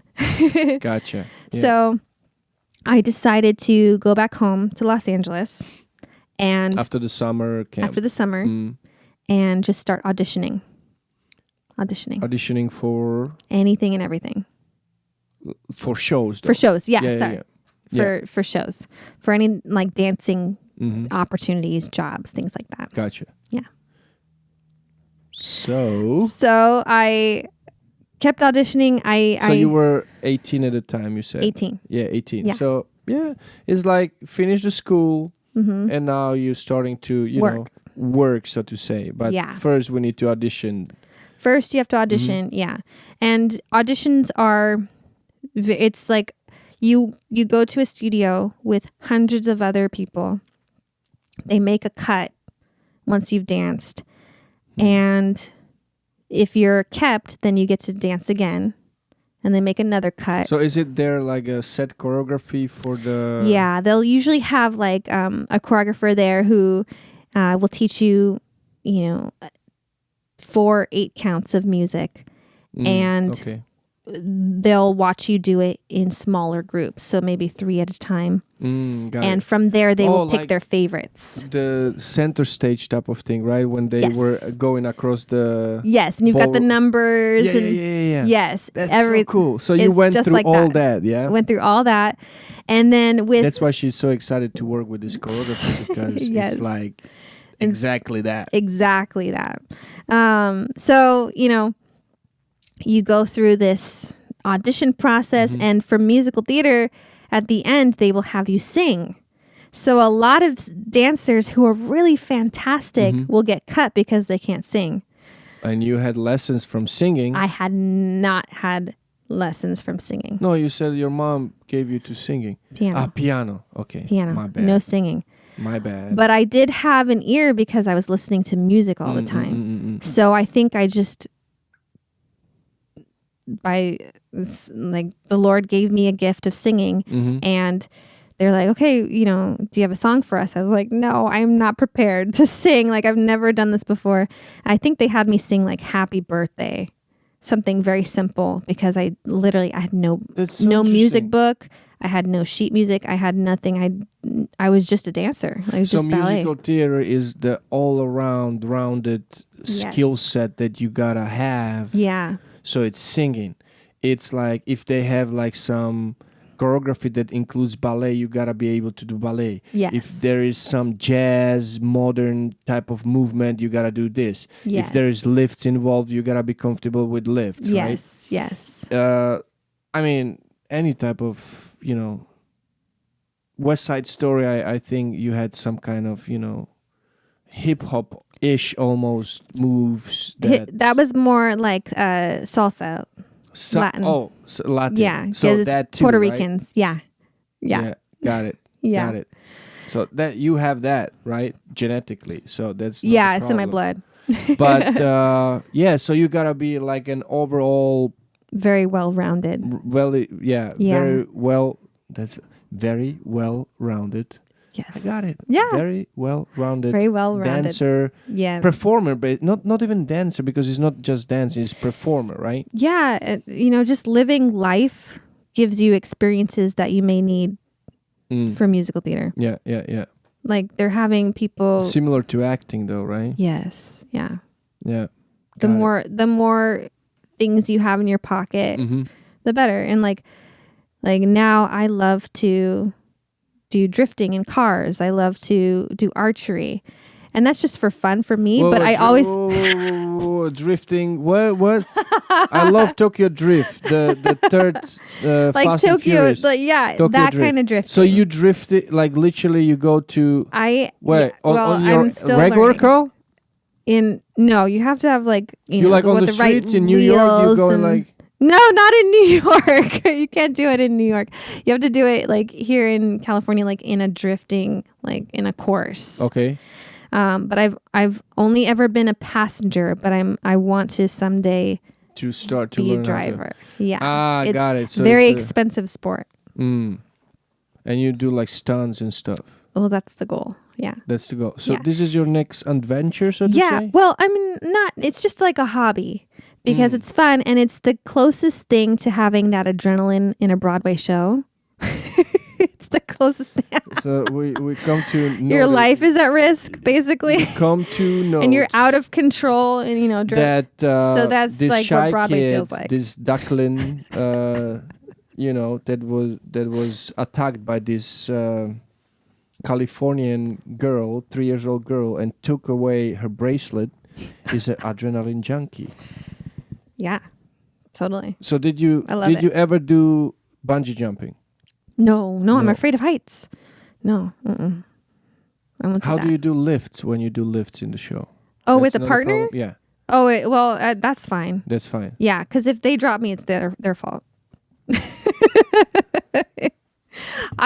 She is a adrenaline junkie. Yeah, drop me. It's No. your fault. No, I like don't care. the times that I've been dropped, like or Did you acc- break anything like? I have ever? broken my foot during a show. Yes, and During a show. I finished the show with a broken foot. Yes. You fucking kidding me? It like wa- you were like- limping, or did it hurt? Well, or like, it hurt bad. Yeah, and I Wait, knew was right it away. The Hamilton? Was it the Hamilton? It or was something? Hamilton, yeah. So I wasn't in my dancing role, which was great. Whoa. I was in my Peggy Mariah role, and it was the first, like the top of Schuyler Sisters. I enter the stage, and the Eliza at the time was working with another Peggy, who was her normal role, who is Aubenwise. She's almost 6 foot.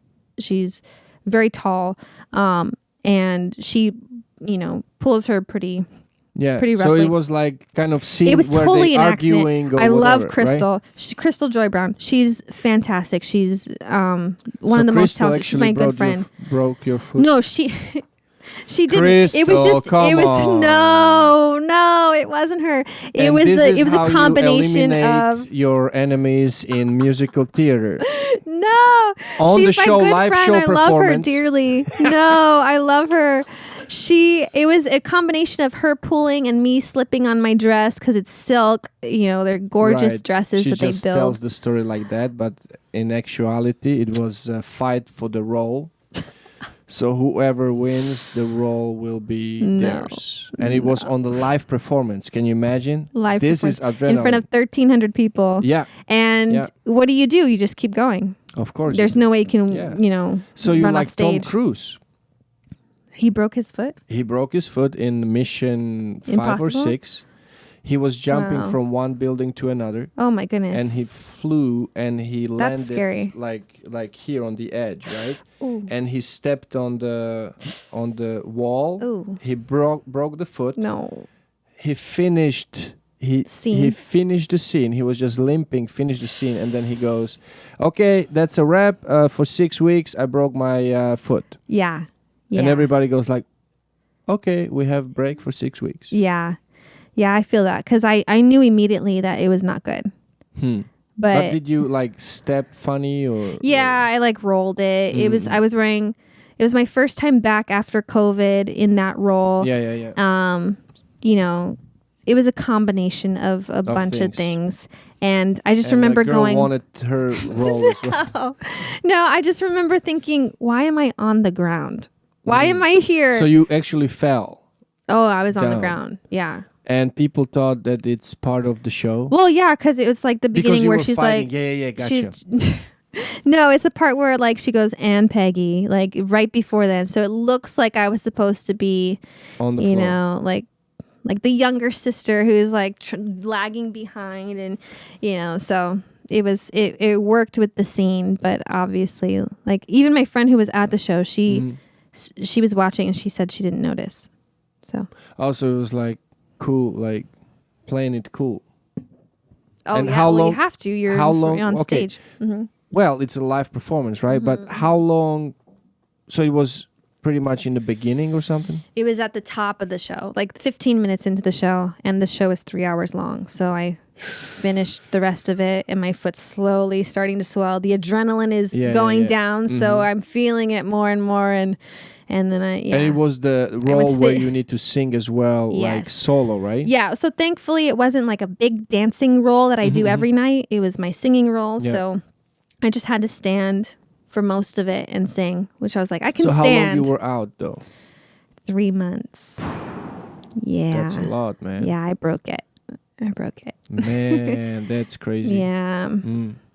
But I'm better now. Well, how All does it? Wow, was it recent? Yeah, well, that was last October. Last October, So it's been a year and November. We're in December. December. Yeah. So a year and 2 months. Mm. Yeah. But, all good, okay, though. what happened when some team member breaks a foot? So you have those. What do The you call them? swings. The swings will go on for The me. swings. Yeah, the swings will go on for me until I get better and I come back. Or Okay. they actually brought in someone for me because that was like 3 months is a major- long yeah, time. yeah. Mhm. Yeah.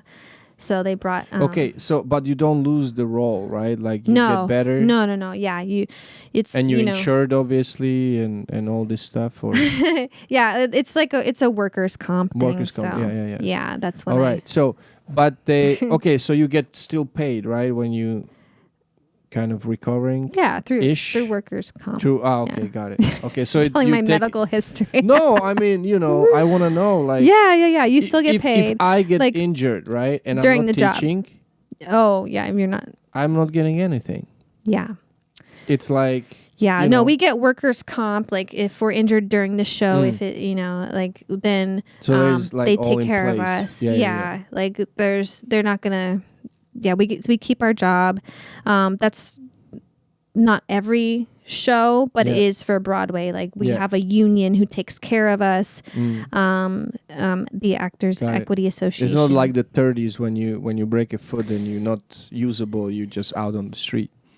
Yeah, it's better now. Yeah, it's better now. We can definitely have our jobs back. You can go on maternity leave and come back if you need to. That's cool. Yeah, you can take vacation. Things like that. Yeah, it's a very interesting world. Like I like the inside of it because like you in it, you seen it, right? Yeah, like, totally. All of it. It's so different than the competitive world of ballroom dancing. Yeah. You know what I mean? Totally. So okay, so you start auditioning, right? Mm-hmm. We always sidetrack, but it's like a side note. People, if you don't like it, cut it, and it's all good. It's all good. This is how you converse. Yeah, good conversation. So you start your auditioning. Yes. And you sang Happy Birthday. Yes. Can you sing Happy Birthday for us? Right now? Yeah, sure. Sure. Okay. Happy birthday to you. Okay, she got it. Okay. Perfect. That's it. You just hear it, right? There's a little vibration in there. Perfect. The vibrato. And that's why you got the job. Or you didn't get a job yet? Yeah, no, It was your first audition and you got the job? No, it wasn't my first. But I did so many, I can't even remember now if it was the first or the 100th. But I got a job at Disneyland. So I was working at Disneyland in the parades. And a lot of happy birthday that need to be sang. So. Well, you need to sing when you do, like, I was in the Aladdin show. And that was my first time, like, doing dancing and singing at the same time. Got it. Which, is very difficult. You could, if you could do one or the other, like, that's great by themselves. But putting them together is, like... Yeah. And then you like kicking the foot and you gotta have a nice voice and still not like, because when you're moving and you're singing, it's like it's different muscles you're moving and right. it's intense to be able to do all of that together. Even now I struggle. I'm like, how am I gonna? Do you have free tickets for Disneyland? No, I don't. Did you have it at that time? At that time, yes, I could sign people in. That's such a cool job. Yeah, Did you it was enjoy fun. It though? Oh, I loved it. But again, I was 18 and I'm like, I don't want to be tied down to one place. I already knew I wanted to be in New York. I was like, I didn't want to stay there long. Yeah. And that's the type of company. They're great. You can move up. This is kind of like your emergency job though. No, I was performing. That's what I wanted to do, was perform. You're looking at it that way. Yeah. Got it. No, but since your vision was for Broadway, right? If you think about performing for Disneyland and being on the Broadway is kind of like but at 18 levels, no? Yeah, at 18, like I'm not expecting to be on Broadway right away. It takes years and years and years. So for me, was it because of the experience of the ballet academy that it's super hard to get in, or you just knew that Broadway is a different animal? Yeah. Oh, and like I had never had a voice lesson. So like, got it. That. So you basically learned as you went. I learned on the job. On the job. Yeah. I didn't go to.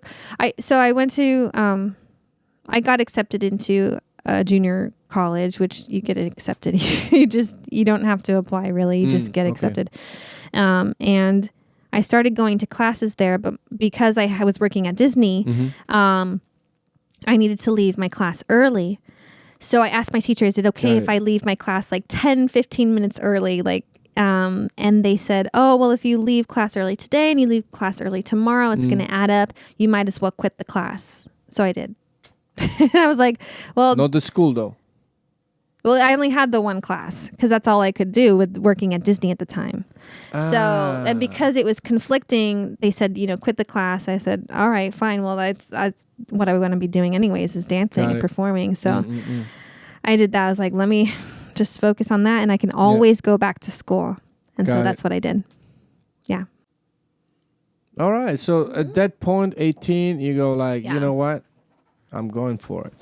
Yep. So how long you been in Disneyland for?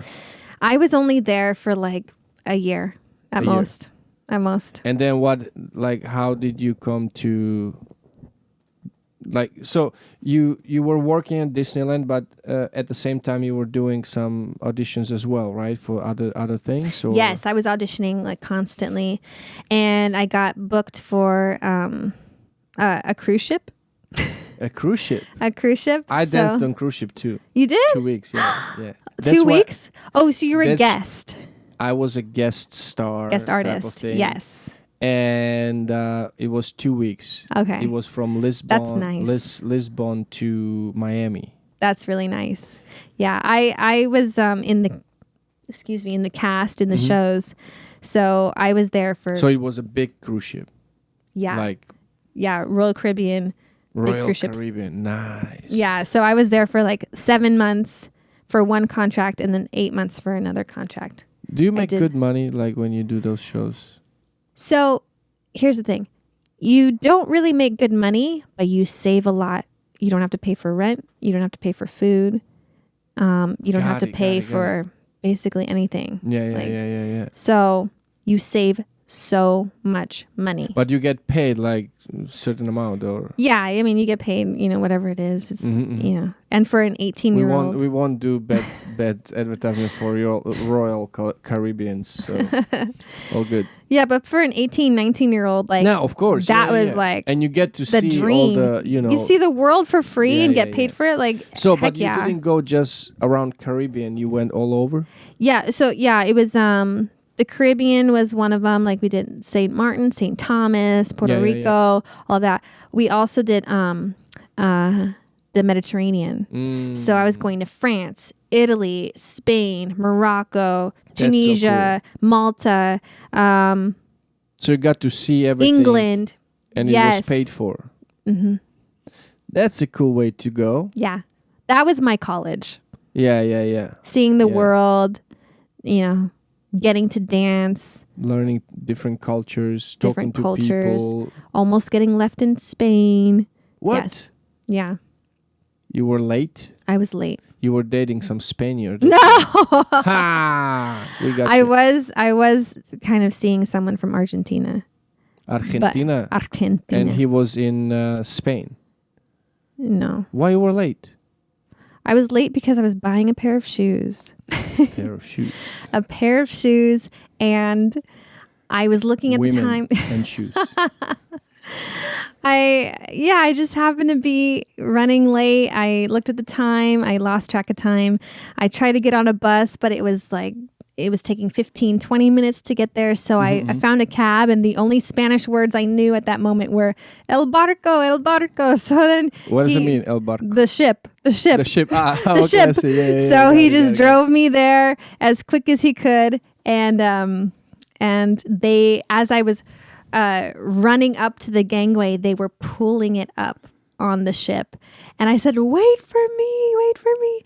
And they're like, oh man, like you made it just in time. So you basically jumped over the... Yeah. Oh man. They hoisted me up. No, they put the gangway back down. They're like, we have to get your passport because they had left it. They were expecting me not to show up. So I got a little talking to from the captain, and I never did it again. Ooh. I stayed on the ship. Yeah, I cried. I was like, I'm so sorry. I felt so bad. But it's quite a never be late. Another lesson to learn, right? Never you will be get late. left behind. Well, especially on the ship. Like when I was dancing on the ship, it was crossing the Atlantic Ocean. Oh yeah. And they were like, guys, you gotta be on time. You gotta be an hour early. This and that and that. Mm-hmm. And no, it was quite interesting because I thought I never been on the ship, and I was like, oh, I'm not seasick, you know. And then you needed to go to the doctor to give you a paper that you're not seasick. So it was obviously was fake that I'm not sick, seasick, whatnot. And I come on the ship. We start to move on the Lisbon River, and it was just wavy a little bit. And I was like, "Yeah, that's cool. Fine. I'm not, you know." Yeah. Well, we went out on the sea, and it was like 20-foot waves, right? And Yep.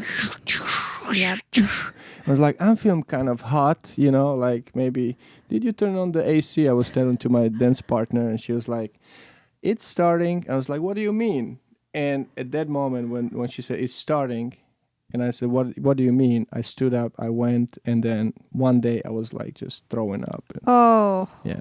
They give me some sugar pills, and they told me, "Oh, it's against seasickness," and I was popping those, and it was just sugar pill. Oh, okay. So they were tricking me. Wow. Yeah. So you didn't feel better at all then? No, I felt better because in my mind I was placebo taking, effect. Yeah. Got it. Yeah.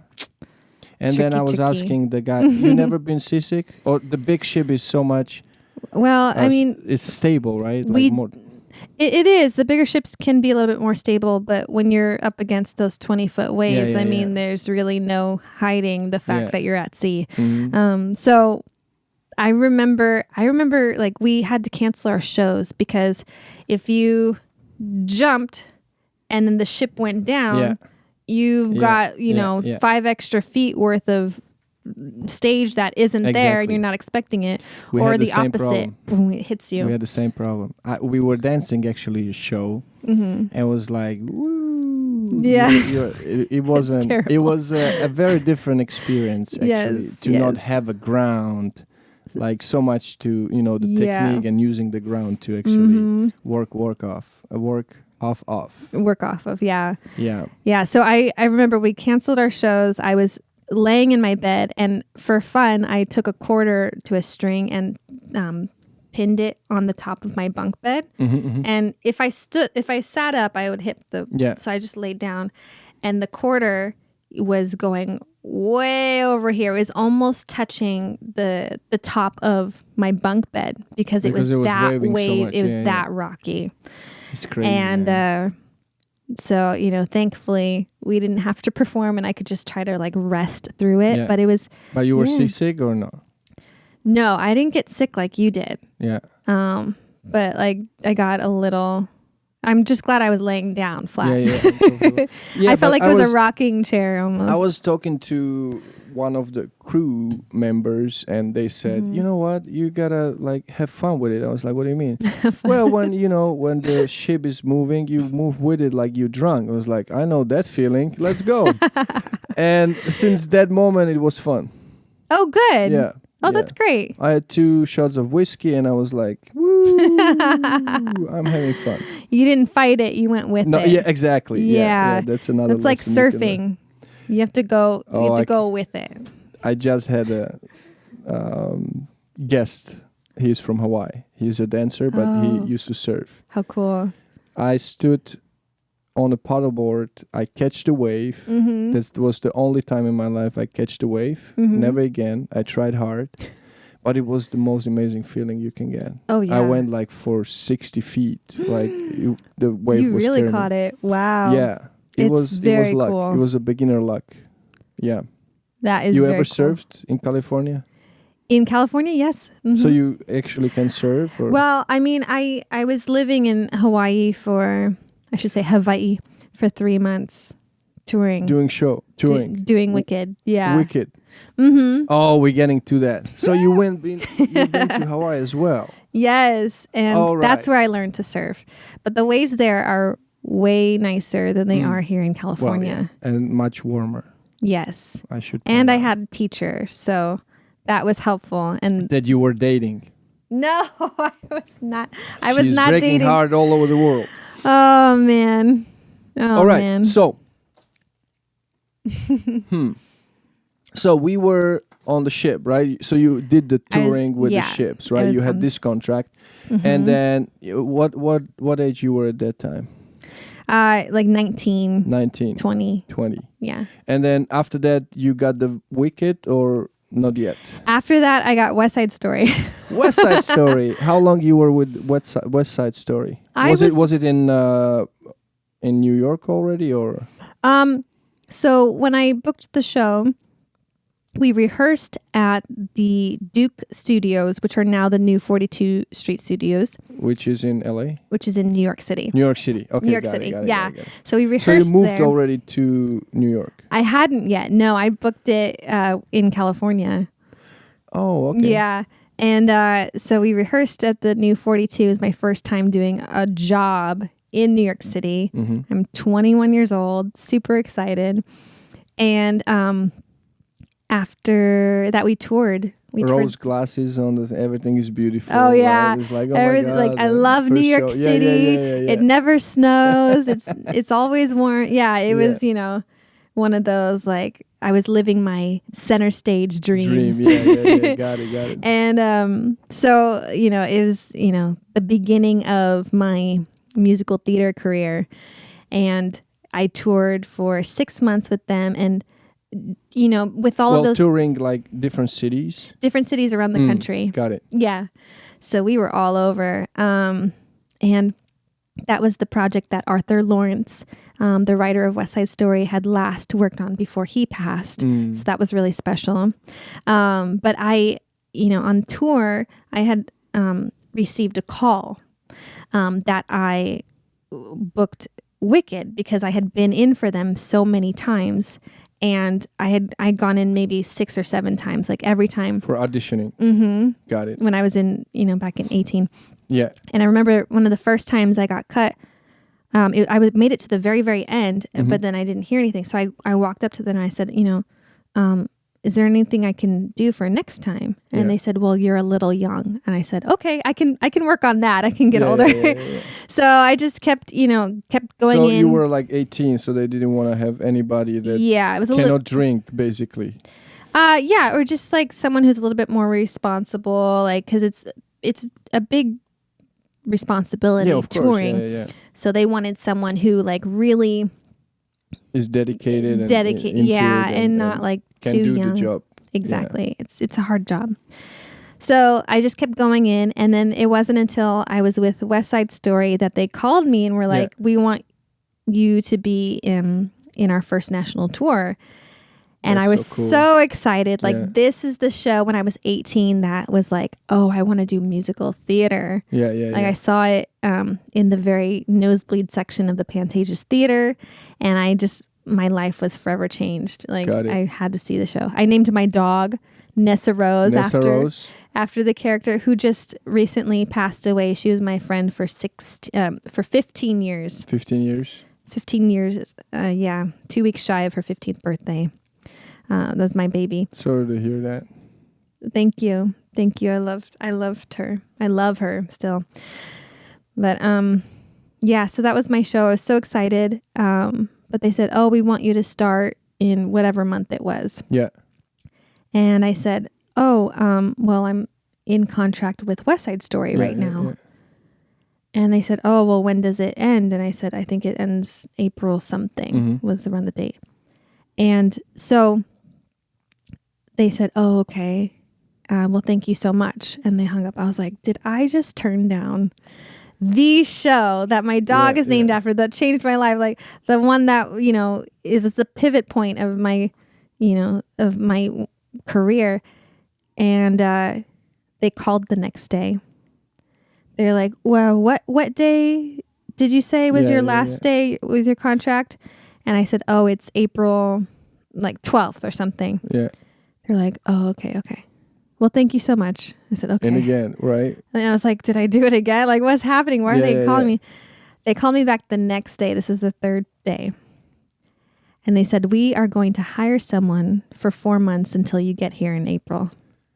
That's awesome. Yeah. So you basically, you were 6 times, you said, right? Like, I went in about 6 times. 6 times. And then did they have like footage of you or? Yeah, I mean, I think they started to recognize me, and because I was so bold and asked them questions, they were like, "Oh, okay, like she does really want this." Mm-hmm. And each time I went in, I made it all the way to the end each time. Yeah. So I knew they liked me, but In the elimination process as it goes, right? As it's going, like they keep me to the end, and they would say like, "Oh, we really like you, but you know, we just don't have an opening right now." Yeah, it was first you were too young, then no opening. And so I'm like, how many times did they say that, right? They just say that. They're like, "But we'll keep your headshot and resume in case." And I was like, okay, this could be years from now. Would you say they saw you in West Side Story and they got, or there was no way for them to know that you already performing? I don't know. I mean, the musical theater world is small, so it could have been that they heard that I was in a different production. Same casting directors, so it could be. Okay. Yeah, that could be it. Because I didn't even think about that. You know, usually like they say, you too young, you to this, you to that. Yeah. And they cannot take the leap of faith to kind of, risk with you. True. So they can have like some experienced dancers, and then once they saw, okay, she booked the show, she's working. Yeah. I mean, it goes pretty much for every industry, right? Yeah, I mean, it very well could be that way because everyone in the West Side Story cast was very young, 20, 21. Yeah. And it is the same casting director, so I didn't even think about that. But it's so small. It's so small. Yeah. So I think they knew I was working, probably like you said, and that could have been why I got the call. But I didn't want to jeopardize my contract with West Side Story because it was my first job. Yeah. I didn't want to burn bridges. Yeah. And the fact that they called me back and said, "We're going to bring someone in until you get here," was huge. Yeah. And I said, of course. So I closed West Side Story on like the 12th. We'll just say it was a Sunday. Mm-hmm. I had one day off Monday and was rehearsing for Wicked on a Tuesday. That's awesome. Yeah. That's so cool. It was crazy. And it was always a tour through America, right? Yes. So it was just huge. And side note, now being in Hamilton, I found out that my current producer, Jeffrey Sellers, who produces Hamilton, was the producer of West Side Story at the time. Huh. So if I had burnt that bridge, he would not have cast me for Hamilton later. Like that would have been... So it probably helped a lot, absolutely. Right, for Hamilton. Yes, it absolutely helped. Like, just to know that I have a reputation that is very committed and I think it's a testament to being loyal to your bosses and as an employee, just being dedicated and showing up to work and doing the job and being consistent is so important in any career that you're in. Take notes, kids. Take notes. Yeah. Perfect. So you got the job, right? Got the job in Wicked, and you were playing who? You were playing... I was in the ensemble. Ensemble. Yeah. And you were like climbing walls on... I was. Told me. Yeah, I remember. I was a flying monkey, so you climb the gates, in the back, and you get to, ruffle Elphaba's cape at the end of Act 1. If you've seen it, you know what I'm talking about, Defying Gravity. It's so good. And just a dream come true to be with them. And I was with them for 4 years and up until the tour closed in 2015. So you were touring actually 4 years for this show. And with this show. With this show, yeah. Including West Side Story and including, the 2 cruise ships I did. That was 7 years of going around the world, around the country. So it wasn't just in U.S.? The national tours were in the U.S. The ships were international. Yeah. That's amazing. But 4 years is a long time, right? Like At some point, you tour the whole America, so you do it all over again. Yeah, right? yeah. So You start repeating cities. How many times you, like 3 times repeating cities or only twice. Twice. Only twice. In 4 years. Yeah. That's a lot of cities. It's a lot of cities. Yeah. Wow. A lot of cities. There's a lot of states here in the U.S. Got it. 51. 51? 50? 50. 50. Oh my gosh. Oops. Am I right? Why? Oh my gosh. I failed history, I'm pretty sure. Doesn't matter. Sorry. Doesn't matter. Some 50 states. 50. Let's say like 50. let's say it like this. I hope that's right. Okay. So all right, man. and you said because of the Wicked you went to Hawaii as well, right? So you Yes. Okay, so the tour was not really a tour like you do 2-3 shows and then you go to the next city. You stay for a certain amount of time. Yeah, it was for most of them. It was longer sit downs because we were the first national tour. So we'd sit down in a place for a month and then we'd travel on a Monday and then start again. Got it. So it was kind of like periods of time that you. Yeah, so we really got to enjoy the cities that we were in. Yeah, so it wasn't like, a musician goes on tour. He's one like day one here, night, next one day. here. Yeah. Yeah, oof. That would be brutal. Yeah. Yeah, well, for the crew too, because they have to tear down the set. And then we had 2 full sets. So one would be on a truck going to the next city. To set up. While they were tearing this one down. And they would basically bunny hop these set pieces so that they didn't waste any time with the setup and the tear down. So the first act is basically setting up, right? Mm-hmm. They done. You jump in to rehearse. Yes. While the other one is coming. Yeah, well, actually, we don't rehearse. We just do a sound check and then we're on that night. Oh, really? Yeah. Oh, so it's like... It's go. Like, they got to make money. They got to bring us in quick, take us out quick. Mm.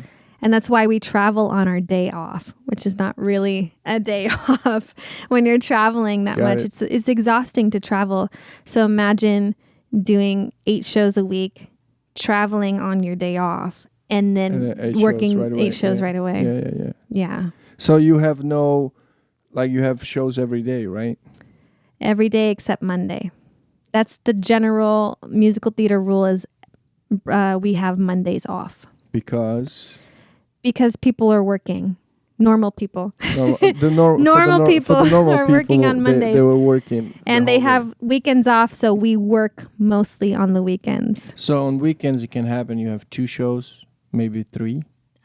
Sometimes 5. 5 show weekends. Even. I meant one, like Saturday you can have 2 shows. Yeah, up to 2 shows. Yeah. That's crazy. Yeah. I'm sure if they could, they would add more, but yeah. 2 is So did you ever do a show like at 10 a.m.? Or it's just evenings? It's just evenings. Or our matinees, the earliest I've done a show would be like 11, but our matinees like now in New York are 1, and then we have an evening show at 8. So we get a little break in between. So you have 2 shows pretty much back to back. That's interesting. Yeah. Awesome, man. This is so cool. It for me is very fascinating because it's a very different world. Yeah, and the music. I never did a musical theater, but you'd be great. I like acting more. I don't know. Yeah. Yeah. Because the bad guy. As you as you saw, like with my intro, I need several tries to actually nail it. So that's just memorizing, I think. Yeah, but I don't know. I don't feel myself like. At some point, I guess when I do like 100 show, then maybe I nail it for the first time. Yeah. That's so awesome. So you did it for 4 years with them, with Wicked. 4 years with and Wicked. then you closed up the show, and then in that time, I mean, I guess you don't have really, you kind of bound to the show, right? So you cannot really audition for other shows, right? Or is there any way, like in today's world, you can maybe send tape, right? Yes. I mean tape, a file with a video. A self-tape. Yeah. Yeah. Nowadays, I mean, you don't have to be in person to audition. You can film it in your home. You can film it in your apartment. You can film it in your hotel room, which is where I was for 4 years in different hotels. So did you do some auditions while on Wicked or? Well, no, really? because that wasn't really, they wanted you in person. They wanted you. At that time still. At that time. So for me, but you had opportunities? I wasn't really looking for other work. Gotcha. I was totally fine being, in the one show and touring around the world. That's what I wanted to do. So I was like completely living happy with that. Living with my dream. Uh-huh. And it wasn't until within the fourth year, I was like thinking, okay, maybe something different. And then when I heard it was going to be closing and one of our last cities was Hawaii, I was like, oh, I have to stay till the end. It's only a few extra months. So I closed. So would it be fair to say that you grew tired of the same show 8 times a week over? Hello, everybody. Yeah. Wicked. Right? Like for 4 I mean. Yeah. I mean, it's like eating the same food for 4 years, 8 times a week. Like it could be your favorite meal, but after a while you're like, I need variety. Yeah. Or you're even just like doing a workout. If you're working out the same arm, your body gets used to that and you're this like, is what I like about like acting, that you got a job, you do the movie, right? And then you kind of like, then you're done. Okay, 6 months, but this movie is done. You do your press tour and this and that, and then you're done, right? And then next project, right? Yeah, but great. in your line of work is like, I mean, 8 shows a week, twice a day a show, and you go, and there we go again. And then I mean, it is comforting for me, at least, to know exactly what I'm doing. I think I like structure, as you can tell, being a ballet dancer. Yeah, we all do. Yeah, like for me, having structure is very rare in our industry. So knowing that you wake up and you have a job to go to, that's a good thing. Is a really even for the nice normal thing. people. Yes. Yeah. So like that's the one comforting thing. If you know it's going to be a good show, a long running show. Yeah. And I've been very blessed to be in long running shows, which is great. So you had the most beautiful ending of a show in Hawaii, right? That was the last show you said? Yeah. Well, we were in Hawaii for Christmas and then we came to California and I was home for the rest of for the show. For the rest of the show. So you closed in California though? Yes. That was my last city. So my friends got to see it. Everybody got to see it before I closed. Yeah. So you finished the show, right? And then what was next? Like you didn't have any job lined up, right? You didn't do auditions. No. Well, you were like 26-ish? I was, around 25. 25. Yeah. Right. Yeah. And I bought myself a car, a Chevy Camaro, as a gift to myself. From the money, from the 4 years. From the saving the money and from ships. So I bought myself a car and I didn't do anything for a year. I stayed home. I took some classes because I hadn't been in class for a while. Yeah. And just like dance classes or dance classes. I was over at Second City Hollywood. I was doing acting, a little bit of acting classes, but just training again. Because after, touring for that long, and when you're not training, you're losing that technique. The skill set. The skill. Yeah. So I needed to start from scratch again. And I was content not working for a little bit, just to rest my body too after that long. So after 1 year, I started doing a little bit of regional theater. So I got to be Anita in West Side Story at Musical Theater West. I did a few other productions. And then I decided, okay, it's been a year. I'm going to move to New York City and actually make the trip. and make the like, okay, that's do it. I'm gonna, right. you know, So every you girl didn't has have a dream of moving to New York City, and So you didn't have a.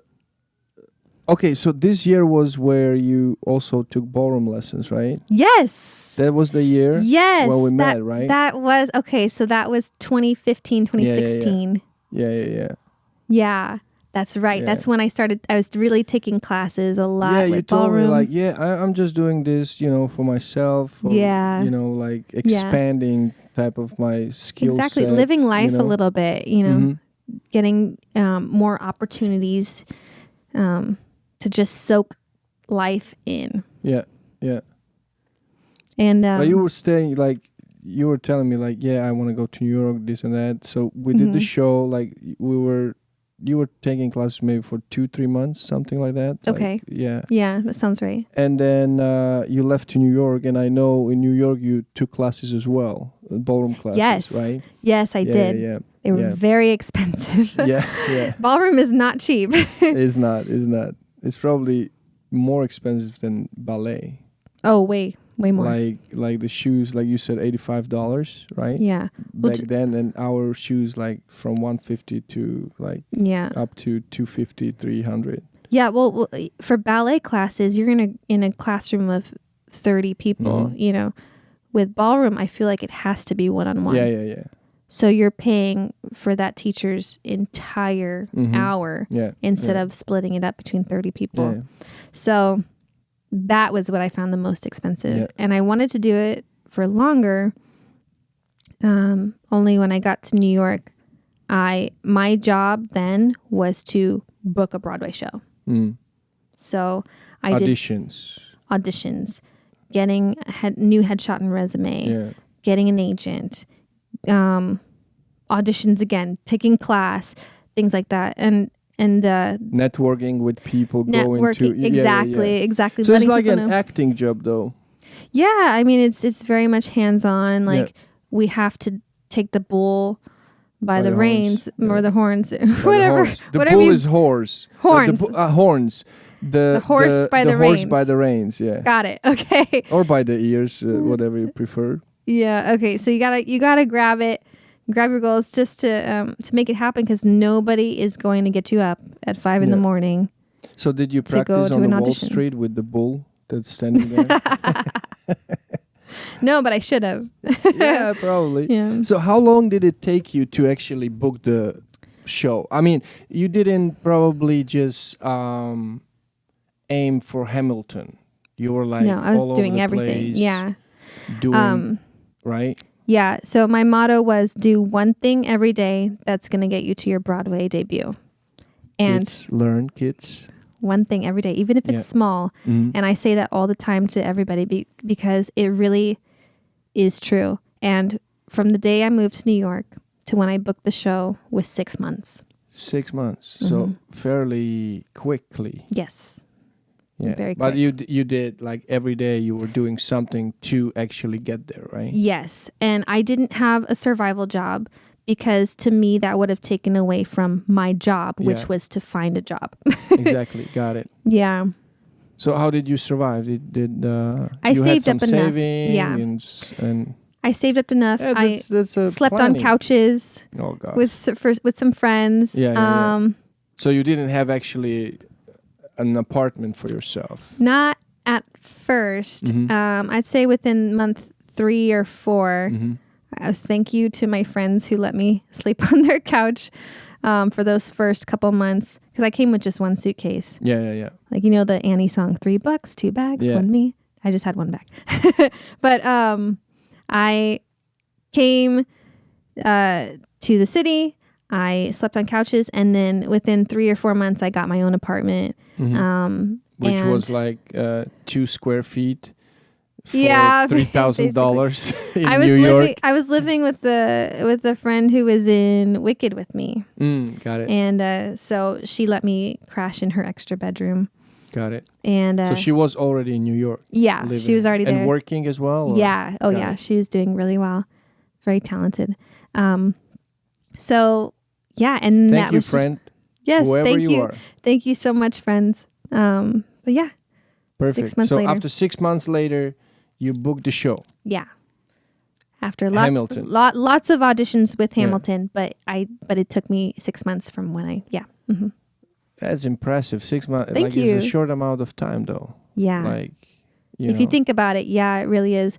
I mean, because people try for years and Years. they kind of like, either burn out or they give up, or finally yeah. after 3 years they got the show and then, they twist the foot or something. You know what I mean? Yeah. Like because the nerves and all this thing, and finally I Yeah. got it, and then gets into their heads. And Yeah. so you, with those amounts of auditions, what would you, if let's say some young kid listening to you, maybe your fans, right? So what would you tell them to actually, for the audition part? Because, Yeah. to be in the show is very different than the auditions, right? Oh yeah. It's a totally different skill set to actually go to audition than actually working, right? Exactly. Yeah. What would you say to them? What is, like maybe 1-2 points? What is the most important thing Yeah. if you doing auditions? If you're doing auditions, you have to have grit. You have to want it, and want it really, really badly. And thick skin. And thick skin. Yeah. And extra bracelets. Yeah, extra bracelets. Yeah. Yeah. And I think what helped me is I used my eyes and my ears. I watched other people. I saw what they what the casting directors liked and what they didn't like, what they paid attention to during the auditions. So we're observing people I was a lot. I was watching. I was listening. Anytime that they gave a note or a piece of advice, like, "Hey, we want to make sure you guys do it like this," or "This is the style of the show." I listened and I applied it immediately. Yeah. Because they're looking for people who not only hear the information but receive it and apply it. Yeah. And that's what sets, the smart dancers apart from the ones who are just like trying to do it. Yeah. And you also have to be talented. You can't just book a job purely off of, you walk Looking in. good. Looking good, yeah. I mean, that helps. Being big boned. Yes. Extra big boned is the key to booking Broadway. No. Might be. You never know. Yeah, you never. The world is changing. It's constantly shifting. I mean, like. We have a fat people on the model magazines. I mean, it's changing. No, it's true. Yeah, I mean, the representation matters, obviously. So agent, you mean? No, I mean like seeing ethnic and diverse people on stage is really important, and I think that musical theater is noticing that, and they're trying to cast more towards that. Because even like small, I still have a chance with my accent. Yes, but I'm looking white, so it doesn't. Oh God. Yeah, I mean, things have changed so much. Like usually back in the day, like resumes were only black and white, like so they couldn't tell what ethnicity you were. Now it's like You mean the photos? Yes. Yeah. The more ethnic name you have, like so that like plays a role, that is really like they really want that, and they accept you can pass that now. for like a mixed Indian girl. I have been told that. Yeah, a lot of people don't know what ethnicity I am, and I think that's a plus. helpful. That's an asset there. You can Thanks, kind Mama. of be a chameleon in that way. That's awesome, though. That's awesome. Yeah. That's really cool. That's so cool. This insight, like, so you've seen the change actually in front of your eyes as you progressed in this world. Oh, right? totally. Yeah. Yeah. And I noticed too, like, I know this is, I'm not probably the only one who has noticed this, but when I was more tan, being in the city, being in California, I would get less jobs than when I was a little bit paler Was skin. it considered like a white industry, this musical theater, you would say? It was, yeah. It was? For a long time. Yeah. I think Hamilton really helped change that and shift that direction. Yeah. I seen the show. I loved it. I Good. didn't understand half of what you're saying because it was too fast, right? It was rhyming and it was this, and I was like still struggling with my English. I was like, that's so cool, but I don't understand what you're saying. Yeah. But it's very, very, it's beautifully put. It's beautifully choreographed, beautifully put, and you know, you have, it's on pace and going. If you, and I never knew if I'm into Broadway or not, but I was fascinated by it. And then the atmosphere of this old theater, it just gives even more of this ambiente, you know. Yeah. I'm so glad that you enjoyed it, because I always get nervous if I know people in the audience, but then even more so if they're a dancer, because then they know, they're like, oh, okay, well, that wasn't quite how it could look. You have so many, like you have so many people going. Yeah, so much going on. Pinpointing, it was like, yeah. I think being in an ensemble, it really teaches you to not pull focus, because it's not about you. Exactly. It's about the story. Yeah.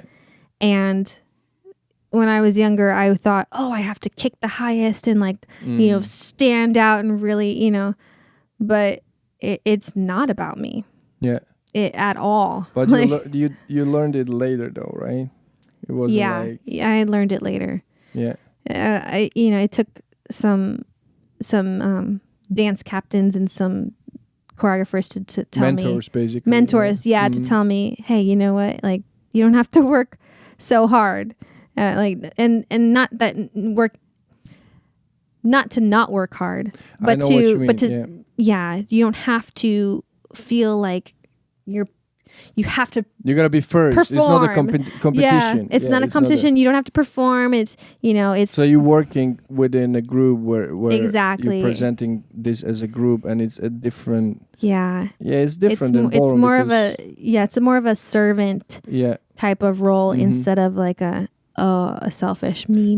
Yeah, it's like very, very similar to acting. Very similar. I mean, you have acting on the Broadway as well. When you have plays, it's slightly different. It's not so much dancing when that is involved, but you're serving one another. Yes. Like, because when it's easier to work off. Oh gosh, this phrase.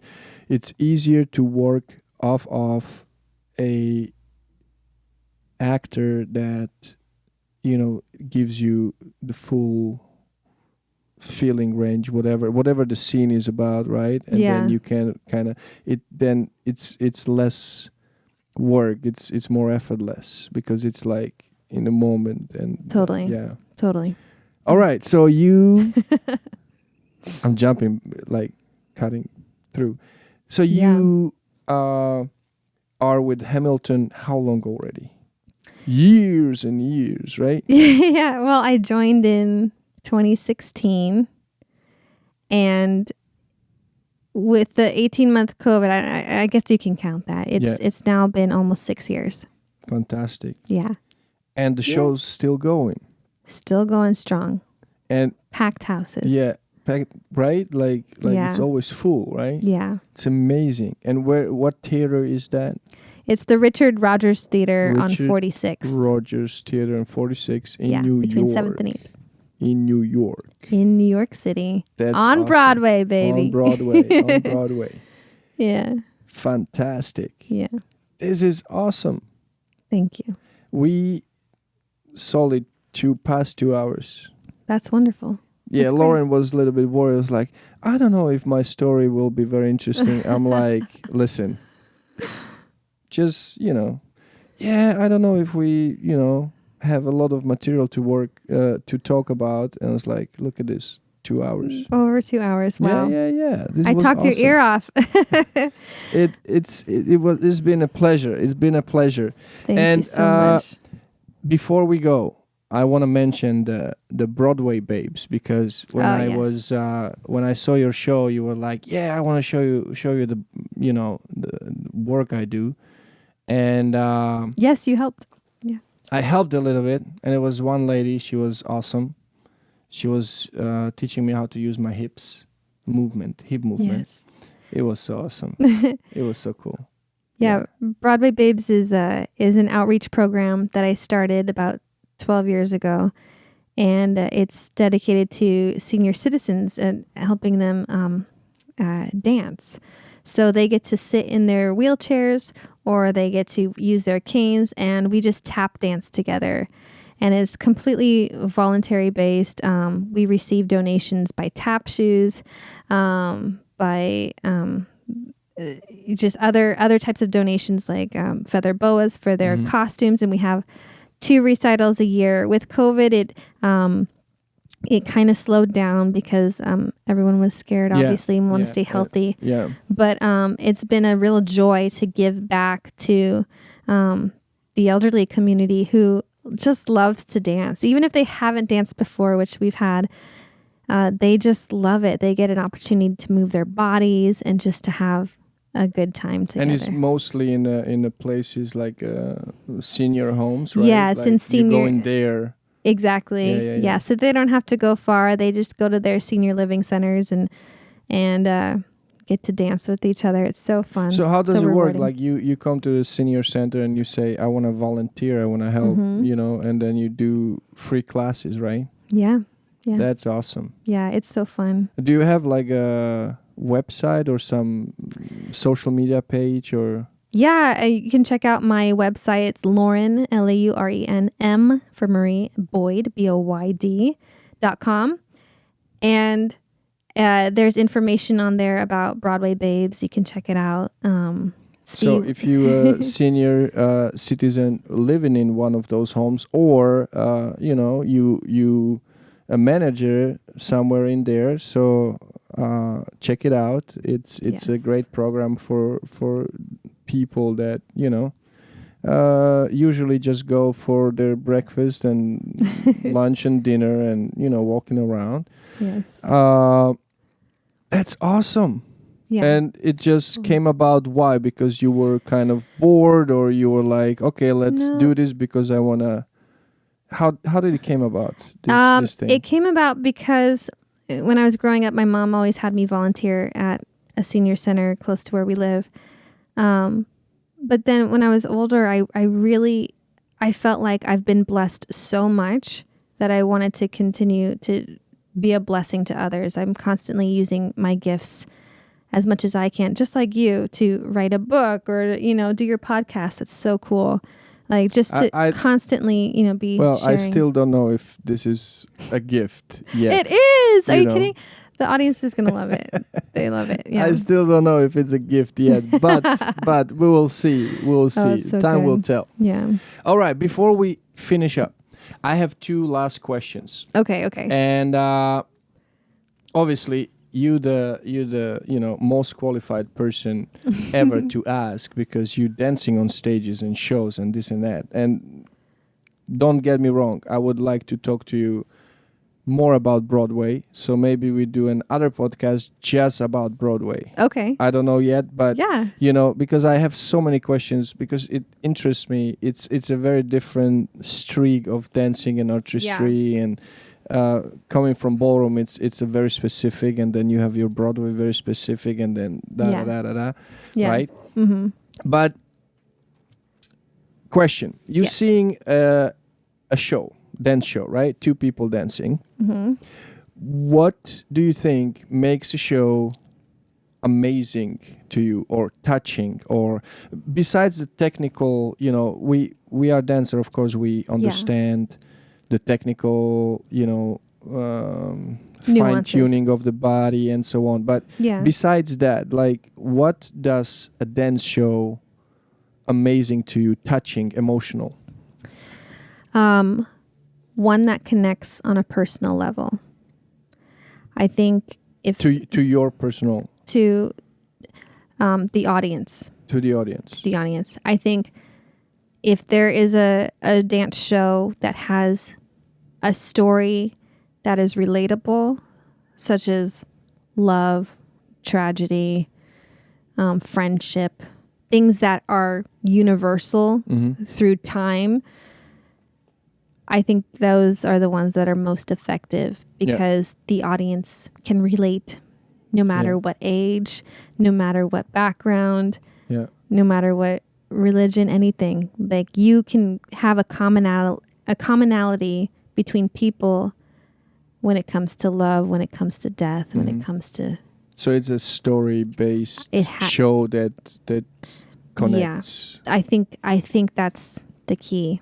I really, with as many shows as I've done, the shows that are successful that I have found are the ones that connect to the heart. Got it. Yeah. Yeah, you mentioned my book. The reason why I'm asking, because I want to use part of this podcast also for the wedding dances and the wedding people. Oh, and that would be so cool. I'm asking the professionals like yourself to actually express without the technical stuff, because they obviously maybe they danced or not, but you know, it's always nice to actually hear from a professional what does you know, what does it that it's amazing, or the show it's impactful or memorable, right? And the fact you say, it's not actually, well, besides the dance skills, right? What does it make it so special? It's actually, you know, story or choreography or you know, many people have many opinions, but I found that story is like the one common answer, or one of the answers that people give me. Yeah, I mean, and if you think back in the day, the stories were told through words. Yeah. And I think we're doing that now, but with just costumes and lights and sets and wigs. Yeah. And it's just an elaborate version of how we communicate. Yeah, it's like as people. Like a blow up version of actually the very dramatic storytelling. Yeah, that's it. Yes. All right. So last question. Yes. We obviously heard your life lessons that you've learned. Yes. Yeah? Okay. Don't give the bracelet away. Yes. Don't. Right. So we heard that, but what is, in your opinion, the life lessons that you've learned following? And you had, like, I mean, I can tell colorful story, you know, going from job to job and so on. And what was the lesson you've learned, or many lessons? I don't know, or one that sticks to you besides the 3 years old bracelet story? A lesson that sticks out.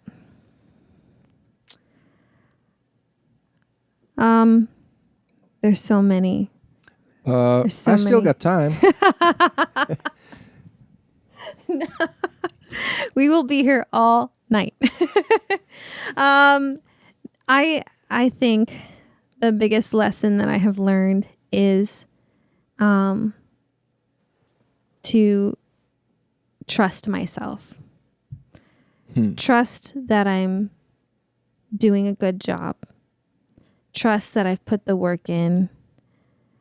And trust that, you know, all of these life lessons, no matter how hard, how difficult, are all worth it in the end. Because there's so many times where I have been in a dark place where I'm like, I felt like giving up.